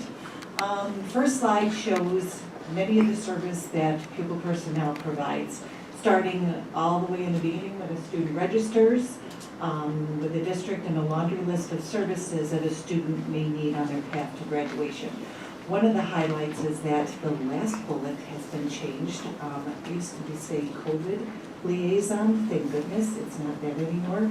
And it is moved to certified youth mental health first aid trainer piece, so Cheryl, good news on that. this is great. Could you just let the board know, and I think the community needs to understand that our district, residency falls within the purview of your position, and our district takes action if we believe somebody lives off island and is trying to enroll. And we use a service to do investigatory work. And approximately, maybe is it a handful of? Yeah, we probably do about, it depends, it's kind of increased since COVID, but probably 5 or 6 investigations a year. Okay. And what I found in Lisa O'Leary, I call her CSI O'Leary, because she's our person that actually helps us with that. And usually we turn, and the principals can, say this too, we usually, over half, we find aren't really living on the island. They're getting dropped off at a grandparent's house. I can say Teresa's crew is a big help to us, because a lot of times they'll be dropping them off at the bus stop, et cetera, so. And we do uncover that. And I just want to add, just for our community and for our board to know, that we believe and use the words theft of services. So when somebody is trying to fraudulently enroll in the school district, we push back, and Cheryl leads the way in setting up those investigations. And they're difficult conversations to have, but as Cheryl shared with you, half, maybe 3 out of the 6 or so are found to be non-residents. Absolutely. And if we could just mention, like you say, theft of services, but the dollar value of our education per year is right around 10,000. It's probably a little bit higher. It's actually higher. Yeah, a lot higher. Because there's an average aggregate also for children with special needs, so the number ends up growing, closer to 20,000. Yeah, I think the last time we looked, it was a couple of years ago, and it's around $17,000, if not a little higher at this point. So it's a significant amount of money. And we do talk about the fact that if we do uncover that they're not living on the island, that they may be charged tuition services, for the time that they were here. So make them sign an affidavit to that. Thank you. All right. Over the last few years, I would like to thank the Board of Education, the superintendent, approving several new people personnel people. Currently, we have, before you, we have 7 speech pathologists throughout the district, 4 social workers, 5 school psychologists, 8 school counselors, school nurses, 5, plus 2 part-time and 1 transportation. 4 ESL teachers. We have John Fitzpatrick as an admin on special assignment this year, and then we have 1 CSC and 1 CPSC chairperson. At the current time, we have 2 resignations. We had a speech-language pathologist resign. Our new speech-language pathologist, I think, is starting next Monday at the elementary schools. And we had the Sidway nursery resign, and we were actually interviewing on Wednesday of this week to replace that school nurse as well.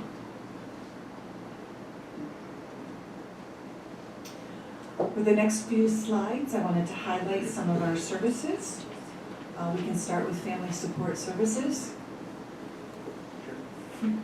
Currently, we have 4 providers in the district, 4 days a week, every day except for Thursday, and currently these providers are servicing almost 50 of our students.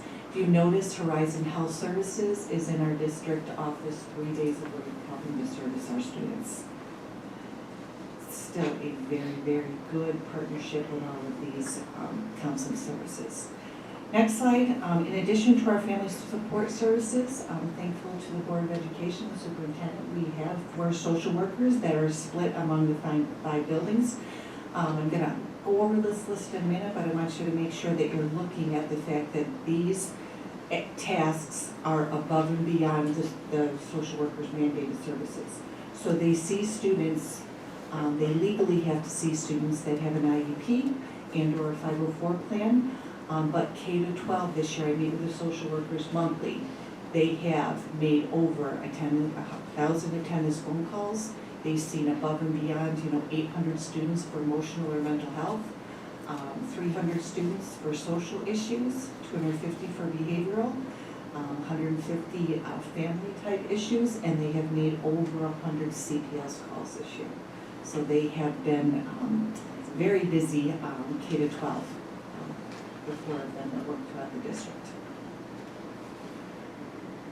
Last year, I talked about E&L services. In fact, on my wish list was a extra E&L teacher so that everybody in the district or every school building could have 1 E&L teacher. Just to go over our population, we had 55 students a few years ago. Last year was 69 students. Currently, we have 50. And even though that number has decreased, we have E&L students that are entering the district that not only have special education needs, but because their language proficiency is so low, the mandated minutes is increasing. And those 4 E&L teachers right now are split among the high school, middle school, Sidway, Keith, and Kegway. So again, another busy department. Our big initiative that I spoke to the board last year about was youth mental health first aid. And the goal of that program was to make sure that we trained our entire faculty and staff over the next 2 years. I want to happily say that with John Fitzpatrick's help, as of today or as of March 1st, our last staff development day, we have over half of our faculty and staff that have been trained so far, including Alice. Was just trained as well. We'll be doing many youth mental health first trainings for the rest of the school year. That's approximately 10 faculty and staff members that we train. We are looking at summer trainings as well, looking at bus drivers and perhaps maybe new teacher orientation, and I'll speak to Mike about that. And I just wanted to give a shout out to Brody Kaiser and Sarah Pratt, who are 2 of our social workers. They have actually by themselves, they've been conducting athlete mental health presentations this year, and they did start in the fall, and they are continuing throughout. So it's been really good for our students to receive that presentation as well. New programs that I'd like to talk about. Some have started this year, but will go into next year as well. This year, the social workers and the administrators, they all sat down this summer, and we looked at revising our attendance policy so that it's consistent K to 12. We noticed since COVID, our attendance has really fallen to the wayside. So K to 12, we are making phone calls, we are sending letters, we are having parent meetings, we are going on home visits, and last but not least, calling CPS if we need to make sure that our students are coming to school. We are also looking at an alternative at-risk program for the middle school next year. So currently we have an 811 special education program, that's probably servicing 4 to 5 students. We decided to expand that for next year and have it be a special ed service along with a gen ed service to make sure that the students are getting that extra little push, especially as they go to the high school. Hillary and Jamie and I are looking at an alternative to suspension program at the high school level, looking at more restorative practices instead of the traditional out-of-school suspension. I know Hillary and Jamie have gone on several visits to several different school districts to take a look at different programs that we can perhaps bring here. We talked about last year about doing a teacher aid training. Every single teacher aid in the district, with John Fitzpatrick's help, has been trained. We will continue that training next year again in the fall and make sure that it's an annual type training for all of our teacher aides, whether they're new to the district or whether they're a veteran teacher aide as well. Our newest family support services partnership is with Mindful Care. Mindful Care, we are actually going to probably start that in a couple of weeks. It is a program, and more information will follow, but it is a program for our students to access counseling help virtually after school hours, 24 hours a day. They do take every single insurance. It's free to the district. They did reach out to Dr. Grant. He had sent it to mine and Jessica's email. We had met twice with the psychiatrist. We're meeting with him again this week, and we're looking into partnering with them as well. So more information to come on that once we get further into it. And then last, Mike mentioned the new onboarding program. You know, we are looking at a comprehensive onboarding program from the Safe Schools videos, and how do we make sure that those are shorter and concise and still give us the same information to all of the constituents that come with getting hired at Grand Island School District. So it's John, Mike, myself, and we will add other members to that committee as we get further in the process. Like anything else on that? No, I'll just add that when I gave my presentation at the last meeting, that is one goal of the board and community was to, address onboarding. And so I want to remind everyone that when I spoke last time, I said this is one of those areas that I don't feel like we've really checked off on our box of what we've accomplished. And so moving forward into a new strategic plan, I do think that it's going to be important to address those concerns moving forward. So I'm happy working with Cheryl because I know that we're going to be able to utilize John in his position as administrator and special assignment to help assist and plan for that as we move into the next phase of this year. So. Thank you. As always, wish list, due to all of the statistics that you saw, a few minutes ago, it would be great to have 1.0 social worker in every building. Would be a wish, for supporting all of our mental health needs for our students. And also, as I asked last year, to service our students with language needs, to have a 1.0 email teacher in every building as well. And last but not least, these requests and program additions are in alignment with the current district strategic plan goals. I know that we'll be venturing forth in the near future with a new one. So as always, thank you for everything. Thank you for the support. And again, thank you. Any questions? Thank you. Thank you. So that brings us to the superintendent's report. All right, very good.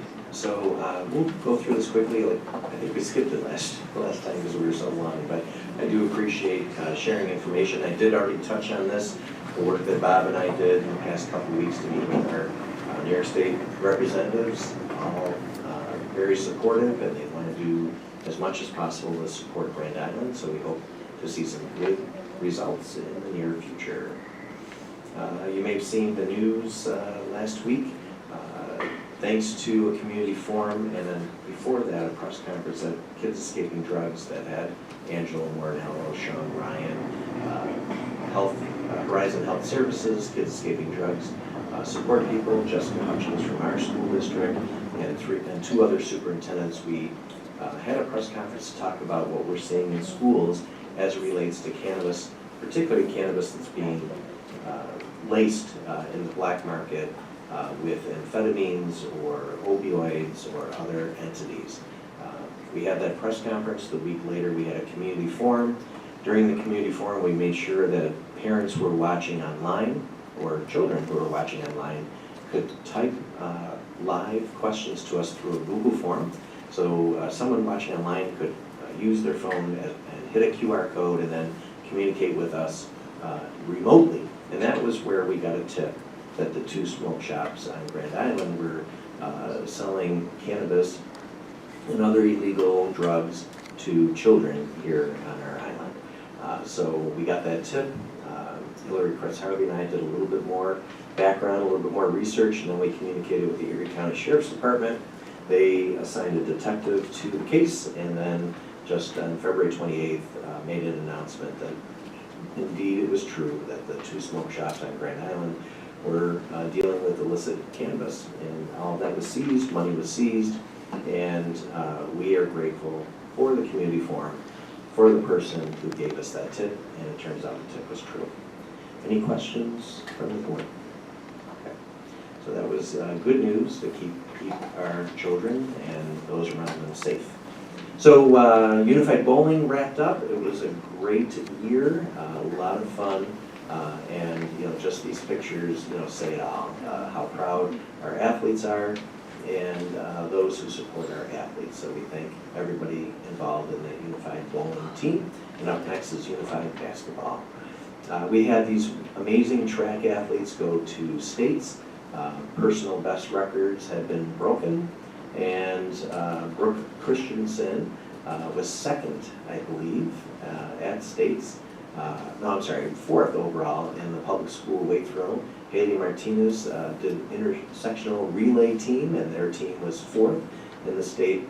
And Luke Watkins finished 28th overall in the 55 meters. So a lot of hardware coming home from our athletes. Of course, these are our cheerleaders who attended the sectional game with our basketball players. Unfortunately, we did lose, but one of the best seasons we've had in a long time with a lot of wins, and we're really proud of the boys and the coaches. This is Angela Mornello reading at Keggabine just a few days ago. Last week, Thursday, was it, Felicia? Friday, last week Friday. So here's Angelo taking the time to read and interact with our students, so we're grateful for that. Section 6 bowling went to states. We had a few students that merged with a larger team to represent this area, and our boys did very well, so we're very proud of the results based on that bowling. Sports entertainment class had a guest speaker from Syracuse University speaking to our students in person, which is really appreciated. So we love to see that interaction with those who are highly regarded across the state. And you heard today all the great news, the DECA Honor Society students who were inducted, as well as, let's see, I'm just looking to see if I have any more DECA pictures. Maybe they're coming, sorry. Okay, well, we know that our DECA kids did well. We heard that today in our presentation from Raven, so congratulations to them. And a couple of our students had an opportunity to compete in a senior all-star game, and they were really thrilled to do so. So congratulations to Eric and Peyton for their participation in that program. Youth had their Youth Road Bazaar, and a lot of fun. Of course, it's an annual tradition, and our students do a fantastic job enjoying that, along with the tremendous planning of our teachers, administrators, and parents. Here's Dylan on his way to states. We know he competed over 2 days, and we're very proud of his accomplishments. And how about these UPK children reading their favorite book and books to their stuffed animals? That is pretty awesome. And these children at Eco Island learning about the life cycle and food chains. And this Saturday, we had the second annual 3v3 March Madness basketball tournament between Keggabine and youth 5th graders. And our kids really did a great job. We had great attendance from family and friends, and our coaches and phys ed teachers did a fantastic job as well. And our varsity girls basketball team volunteered to help be referees for that 3v3 tournament. And as Mike Gloria is probably going to share later in Roundtable, our teachers and staff did a fantastic job leading Youth Mental Health First Aid and other staff development in early March, right? Yeah, March 1st. So we congratulate and thank our teachers and counselors and phys ed teachers for all their dedication to moving that forward. We did have a meat raffle Saturday in conjunction with the Rotary, and things went really well. I want to thank Jude. Jude really worked exceptionally hard to put and help organize that event, and about $3,700 was deposited today, and those dollars will support growing readers and youth programs through the Rotary. So that's all that I have. Thank you for listening. Thank you, Ashley. Thank you. Okay, that brings us to Board of Education report, beginning with the My School Bucks discussion. Yeah, I just thought we should have a quick discussion. I mean, it's great, right? It's convenient, tracking child purchases. I guess my concern was the fees. How do we notify the parents of what the fees are? Do the parents know that you can, correct me if I'm wrong, you can still send a check-in, right? That's you true. don't have to use this platform. So really, it was more of a communication piece that I was concerned about. Of course. You know, and it's not just here, right? A lot of school districts use it. You know, but really that was it. I don't know how, do we communicate with the parents about these fees and how they're charged? Yeah, there were two things. We learned the first time that not everybody got that communication. Okay. My school bucks said that they would communicate to everybody who had an account. So I don't know if that was caught in spam or how that flowed, but it wasn't great. We did send a communication out through the district. Pat wrote it up and we reviewed it and I sent it out personally. So that should have gone to actually probably like 4,000 email addresses, so that did go out. And I was just in Albany last week, Sunday, Monday, and Tuesday, and I met with our representative from Infant Campus, which is our student database, and talking with Rob, and we're going to investigate to see if there's a more economical way that the district can take over some of these, third-party vendor duties and see if we can do our own collection connected to the cafeteria through Infant Campus. So we're going to have some meetings before the end of the year to investigate that. So we just have to look at, is it, will it be easy to do? Will it integrate with our cafeteria point of sales program? Because right now we have a couple different entities. One, which is point of sale, which I think we get through BOCES. Right, Robin? Yeah. And so my school bucks and that entity communicate together. We just got to make sure if we substitute that for something else, that they all communicate seamlessly. So, Bob, anything else to add on that? No, we're just exploring other options, as Brian said, and seeing if there's a more economical way. But as you mentioned, Jay, parents can choose to send a check or cash to school with their kids, and that fee would not be charged. In that case, Patrick can just add that onto their accounts with no additional fee. Well, and it appears, I don't know this myself, I only have one son, but the fee is charged, do you have to charge each student individually, so are they paying 3 times? I know I've received a few phone calls on that, like if it was one fee for all of them. No, so that's one thing I learned, that if you can financially add to get multiple children, you can add to each one. In one transaction, you're only charging fees.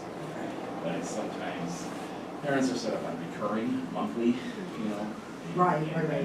Per child. And then that's when they get Yeah, and that's when it really starts to add up. Right. So there are strategies. I mean, like I said, it's a great platform. It's very convenient. It's if you're hands-ready, on your phone. But little things like that, you can add to multiple children at once and not get out fees, not do the recurring. If you can financially manage it, then you can deposit a little bit larger amounts. Cover a couple months at a time. That's beneficial as well. Thank you. Next up, we had parental involvement and congruity of schools. Sherry, I think you wanted to talk about that. Yeah. You can have the time. Okay, fine. So I guess just continuing along with the strategic plan, wellness and behavioral health. Obviously, it's important to introduce new programs and initiatives that you've done a great job with, to help with behavioral and wellness. But another layer to that, I think that's important, and something that I think has kind of fallen at the wayside a little bit post-COVID is parental involvement. I have had kids in the district. My stepson's 27, he graduated in 2013, so for 10 years. And there's been a significant change, I would say, from that time to now where my son is. He's in 5th grade. I was in the schools all the time, even more than I wanted to be then.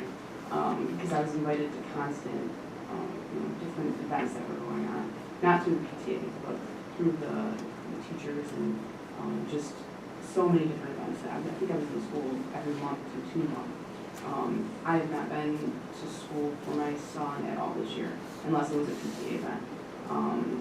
And they've had parties. It's just now, I think, when COVID hit, obviously families weren't coming in anymore. And post-COVID, I'm just seeing that it hasn't changed. It's kind of gone with that, where parents aren't, at least, from what I'm understanding, aren't as involved as they used to be. And I think that that's going to cause a detriment to the schools overall. American Pediatric Association says that parental involvement not only leads to academic outcomes, improved academic outcomes, but it also has a positive impact on the social and emotional skills. It decreases delinquency, it decreases behaviors. You know, you see cute videos online all the time of a kid that goes up on stage and what does he look for? Looks for his parent. You know, the second he sees his parent, he waves, he smiles. It just brightens up their entire day. You know, when I helped at the PTA just to go to the cute bookstore, you know, like his face lights up when he sees me like around the corner. His friend's face lights up when they see me because they just know somebody. And I think that we're losing that just a little bit. We're getting a little too comfortable. And I think safety has a lot to do with that as well. Obviously, we want to keep the school safe. We want to make sure that we're monitoring who comes in, who comes out, especially with all the, you know, terrible events that happen, which, you know, you understand. But we're also losing out on something that's really, really important, and that's that family engagement that will help the kids become successful. You know, if the only time I'm meeting with a teacher is to go over the parent-teacher conference, it's not always good because my kids will never be the top 10. They got parents that were like the bottom of the 10. So they'll never be there. I'm just not good at teaching them these things. So if I meet with the teacher, it's stressful for me because I know they're going to say they need help, they're behind, they need extra. And it's a hard conversation. But if I have a relationship with that teacher all year long, those parent-teacher conferences are much easier. I don't feel like in a box because they know me, I know them. You know, if there's a behavioral problem with my son, it's a lot easier to talk to them when they know me and I know them. You know, and you don't want them in high school. And now you're meeting with these parents for the first time. There's no relationship there, and it becomes much more difficult. So I think that to add another layer, because we don't have enough, is just, I think that we should start talking about having more parents involved or family members or, you know, whoever is their guardian to be able to have that time to, you know, this is my son, he's done with elementary, he's my baby, like it's done. So it's sad for me, but it's more than that too. You know, I want him to have, you know, to see me in the schools so that he knows that school's important. Mom's here, I need to act, you know, right. You know, and sometimes parents cause the opposite, right? They put back up on the parents. So I understand that as well. There's got to be a balance. You don't want parents in all the time disrupting the class or causing any kind of issue. So there's definitely a balance there. But I think that post-COVID we're starting to lose that a little bit. I think that we need to make a little bit more of an initiative to say, and it does change. You know, some people either all. I've been in my kids' class 10 times this year, and I'm like, okay, so the congruent, you know, among it is, okay, well maybe we can say, you know, because then everybody's requesting that teacher, right? And it makes it hard for the principals because you're like, well, I know that teacher's going to invite me. But if we can make something where it's a little bit more, hey, let's have amenities 1 or 2 times a year across the board, you know, I don't know if it's possible, but you know what I'm saying, right? Are you speaking just in elementary or down to your son's going into You know 6th grade? I think Because I know it falls off in 6th grade. it does. So are you speaking just to the elementary level then? I mean, that's more of a focus, I would say, but I think that we should bring back middle school. I think we should bring back high school in ways. I know it's hard, and I know it's hard to get parents to show up to anything, right? Like, I know that that's an issue as well. So it's not just, oh, they're not letting us, it's we're not showing up at the same time. And I'm one of those parents, like, you know, before I was involved, I only went when I had to. I wasn't like the one that's helping with the PTA meetings. I didn't attend any until I started out the board. You know, and I'm ashamed to say that because now I see how much work that they do and how much that they need the help. So the more that we can tell parents, listen, these teachers they're killing themselves. They're working all day and they're staying all night. You know, we need to help out more too. And I think, you know, making more and more parents aware of that as well. You know, it's a connection that you want to make that's starting to lose itself. That's good. Thank you. Thank you. And then sharing vending machines. Did you have? Oh, I can do that around table because I don't Okay. have the. Okay. So Sherry, will you be putting, I don't know if the one that I was going to ask, and it might have been a meeting I missed, but has there been a meeting about this already, and will you be Yes. including that into? Yeah, Okay. so I'm just gonna bring it up at roundtable real quick, but then when I have the minutes, I'll put it on the next agenda. Okay. Okay, and distinguished alumni ceremony. So did you talk about that? Yeah, I mean, just real quick, we met last week, the Distinguished Alumni Committee met last week. And for those that don't know, we do honor Distinguished Alumni every year. We reach reach out to the community for applications, they come in, they're reviewed, and then selected through a committee. We did select 3 winners this year, and they've all been overtime. Okay, so I can speak to 2, and I'll let Jude speak to the 3rd, because she knows him better. But Bill Houston, who was a 1986 graduate of Grand Island, is an admiral. I know when I saw his admiral position on Facebook, I reached out to his brother. But anyways, he is one of the only 4 sitting admirals in the Navy. Yes. In the Navy. So, yeah, just want to make sure. So that's exciting. It's great for Grand Island. We also recognize Chuck Brunswick, who I forget his graduation year, but he is still living on Grand Island, and he has built his family business into a fantastic towing company, and he does a lot for our community and also the community which his business resides, which so we're excited to have him. And Jude, if you could. And I just ran through that really quick. I mean, there were way more.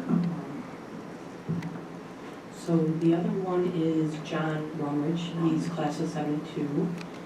Actually graduated with my brother. He is amazing. Mr. Paul Hauser nominated him, and I'm just trying to, he has so many accolades. He's professor of English at the University of Texas at Austin. He's the author of Matter of Glory and Milton Unbound, as well as numerous articles in 17th century literature. He's currently, right now, he's in France teaching, so I'm not sure if he's able to make. Yeah, so very well established author, and his resume is just, it's quite very impressive. Yeah, It was quite it's fun. just, He's in France right now. I yeah. spoke with him. He's very excited. He's going to do everything he can to come back. So we're looking forward to John joining us. It's going to be much harder for William Houston. I do want to thank, is Nicole still here? Yes. Yeah, nice job, Nicole. You submitted a nice nomination form. He is thrilled. I spoke with him. First time I called, he was at the Pentagon. And he has, I think he has to report to the Senate in a committee hearing on the day of our alumni, distinguished alumni presentation. But he did ask, he's going to create a video, and he did ask also if we can make it happen through the high school to come back on a different day for a short, presentation to students, so it's not too disruptive to the high school. So we'll work with our principal there on that.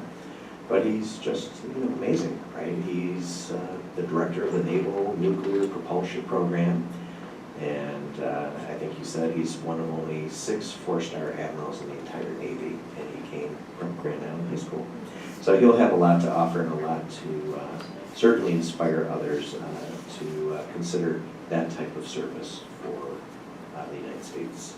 So yeah, we have some great people that we're honoring, and I want to thank Hillary and her team for being so flexible and creating a program so that our distinguished alumni can present to her students as well. The assembly will be April 19th. It's a Friday morning, and there'll be a meet and greet on April 18th in the evening for the recipients to get together with their families and friends and kind of celebrate them in an informal. And it will be at the bridge room. So, yeah, very excited. Lots of great. We always get a lot of great recipients, and it's just it's always great to see where our Grand Island graduates go. So yes, so we'll have them again next year. So get everybody in mind. Send in your yes. Yeah, well, thank you to the committee and all of your hard work on that. Looking forward to that. Moving on, we did not have anyone sign up for the public comment session for general items not included in the agenda. So that brings us to committee of the whole items and information for the roundtable, beginning with Jay. Yeah, I just wanted to mention my school PTSA meeting tomorrow at 5:30. We're trying something new. Jen Wallow had sent all the members a link. We're going to have I believe it's a Google Meet. Is it a Google Meet? Yeah, so you can join and be active as part part of the meeting, vote and everything through the Google Meet. So we've struggled to get a quorum together for the last probably year or so. So we appreciate any members that could join. It'd be great. Thanks. Thanks, Sherry. And so we had our wellness committee meeting. They're doing a fantastic job, just incredible. They're doing an entire wellness day at the middle school. Just so much work is going into that with Mrs. Antonelli and but there's just events going on all over the district for wellness that they're just really, really motivating, and it's really amazing to see. But one area that we talked about was vending machines. And I wanted to ask, right now, I'll have it on the agenda for next month, but just to give you a heads up.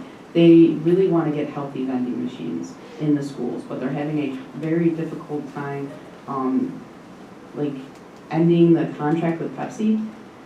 They can't get a hold of anybody, they can't get it switched out. So we don't know if we can find that contract so that they can try to end it. So, because there's options available to them to get healthy vending machines with there. And we talked to Pat Smith and how to do it appropriately so that they're not interfering with lunches.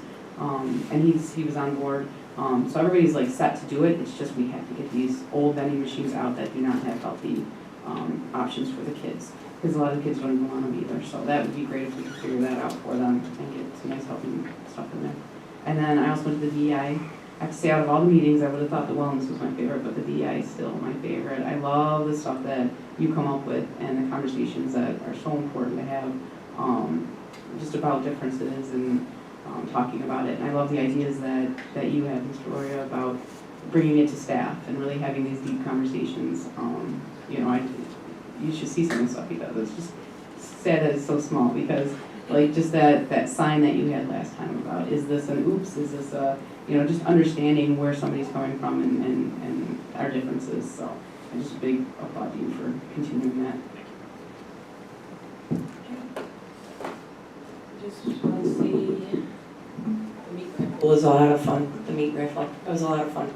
It's for a great cause. We raise money for the children. All the money goes back to the kids, whether it's buying books in the Rotary. They do scholarships for our kids and everything, so it's a great cause. We haven't had it in 4 years, so it was, we picked up right where we left off, though. It was good. It was pretty well attended, so that's all. Thank you. I'm all set. Sue? Yeah, I just want to mention our men's varsity volleyball coach, Bill Schultz, was inducted into the Hall of Fame at Duville. So not only has he had an impact here at Grand Island, he definitely has had an impact in the volleyball world. So if you will humor me, I just want to read what Duville said about them on their website because it's kind of exciting. He's had quite an interesting career. So he was a 2-year member of the Duville men's volleyball team, a team that was nationally recognized during his time. Schultz earned his Northeast Collegiate Volleyball Association Western Division Player of the Year honors in both 2003 and 2004, while also being named First Team All-American during his 2004 season. Schultz holds the school record for most kills in one match with 38. Schultz was later inducted into the NECVA Hall of Fame in 2010 and the Western New York Men's Volleyball Hall of Fame in 2021. Schultz extended his playing career competing in the Association of Professional Volleyball Beach Tour for 5 seasons. During that time, Schultz qualified for the main draw tournament where he went up against numerous Olympic gold medalists. After his time with Duville, Schultz went into coaching rankings where he was named the Grand Island High School boys volleyball coach in 2004. He holds an overall league record of 236 wins to 53 losses, accumulating 10 Niagara Frontier League championships and 4 Section 5 championships. In 2019, Grand Island won the state championship with a record of 23-0 and went on to win the regional championships. Schultz coaching achievements include being named the Niagara Frontier League Coach of the Year in 2008, All-Western New York Coach of the Year in 2019, and New York State Coach of the Year in 2019. So I just wanted to say congratulations to him. He does a fantastic job. My son plays volleyball for him. He is truly a great coach and a mentor, as most of all of our coaches are here at Grand Island. But I just thought it would be, he's had an interesting career, so not only has he done great things here, he's done great things in volleyball in general, so thank you. Thank you, Joy. I'm all set. Mike? Just have to briefly talk about some of our staff development. Wanted to talk about Staff Development Day. Thank you, Sherry, for mentioning your DEI committee. Staff development is kind of this passion that we have. I know Amy and Albert Principal work with me and collaborating. Now Cheryl with Youth Mental Health First Aid. But our Staff Development Day had a lot of presentations on youth mental health first aid. Our feedback from that day was very, very positive. We send out surveys at each Staff Development Day. We also had time as a literacy and elementary grade level committees to review potential programs that we're looking to embrace in our elementary buildings in the next coming years. Where we had everyone together on one day to give input and actually come up with some really good ideas and creative thoughts moving forward. And then we had some technology integration going on with our partners over at Think Tech.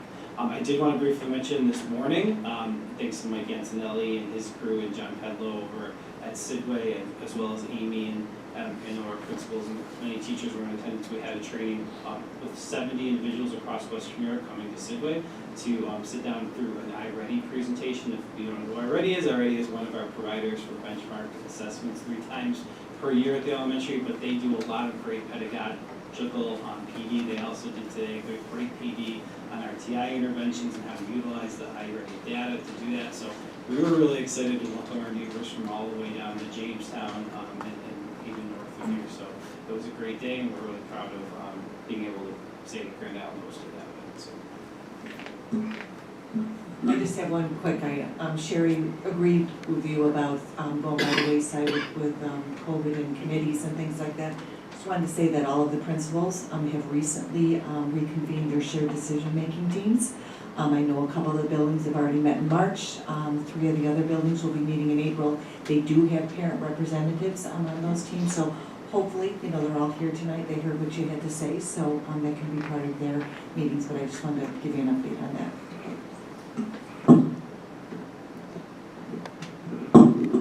I'm all set, thank you. Okay, Dr. Graham. Thank you very much. I just want to let the board know that Bob and I have met with a company who is very interested in doing a solar study for our district and in conjunction of our district in Grand Island. So we have a couple things at play right now. Wendell is an architectural company that is looking at studying the opportunity to move towards zero emission school buses and the capacity of school districts like ours to be able to work in that direction. So that's happening. Additionally, we have a company that believes that our district could benefit greatly by putting solar panels on our roofs and some of our properties. The twist on that is not leasing it, but owning it. So right now, they're doing a study for free, it doesn't cost us anything, and in a future board meeting, we would have them present what they have determined. And then it would be up to the board to decide whether or not to move forward on any of those suggestions. But the most important thing about their suggestions is they believe that Grand Island is ripe for continued solar growth, and that we, as a district, could lead the way having, like I said, solar panels on roofs and using some of our property to build solar panels, and that we would own them for 20-25 years, and the savings could be substantial. So that's something that we're looking at. In addition, we're going to be meeting with a company called Verigy, and they are going to talk to us about perhaps, and we don't have to do this, but perhaps doing a energy and efficiency study for the entire district outside of just electricity and solar. So that these opportunities, when we look at less funding from foundation aid or the state, or not being able to move past 2.4% on the tax levy, we need to generate revenue. And we need to generate opportunities to save, and then perhaps reap the benefits by owning our own equipment and applying those savings to future credits of our utilities. So there's going to be a lot of conversation in the months ahead looking at these things and sharing with the board what some of these other professional companies see, and maybe moving forward in one or many of these directions. Does anybody have any questions about it?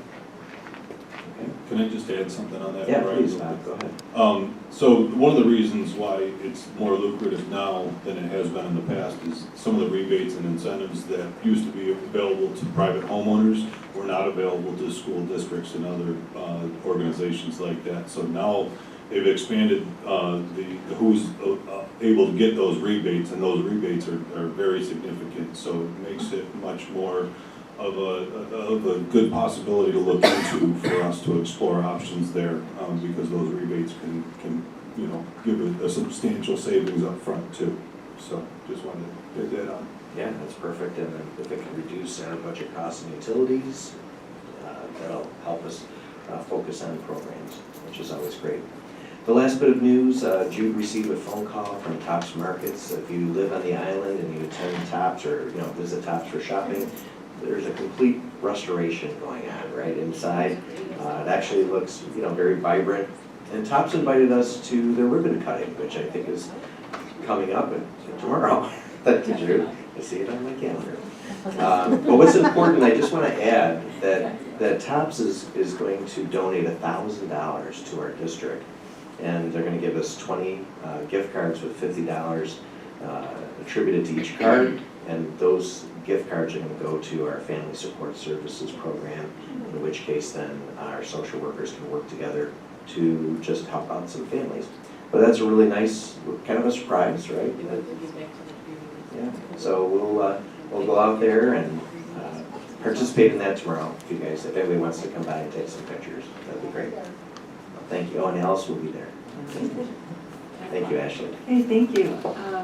If there's nothing else, then if I could have a motion to adjourn the meeting at 9:50 p.m. And a second. All in favor? Aye. Any objections? Of course not. 5-0. Thanks. Have a good night, everyone. We need help.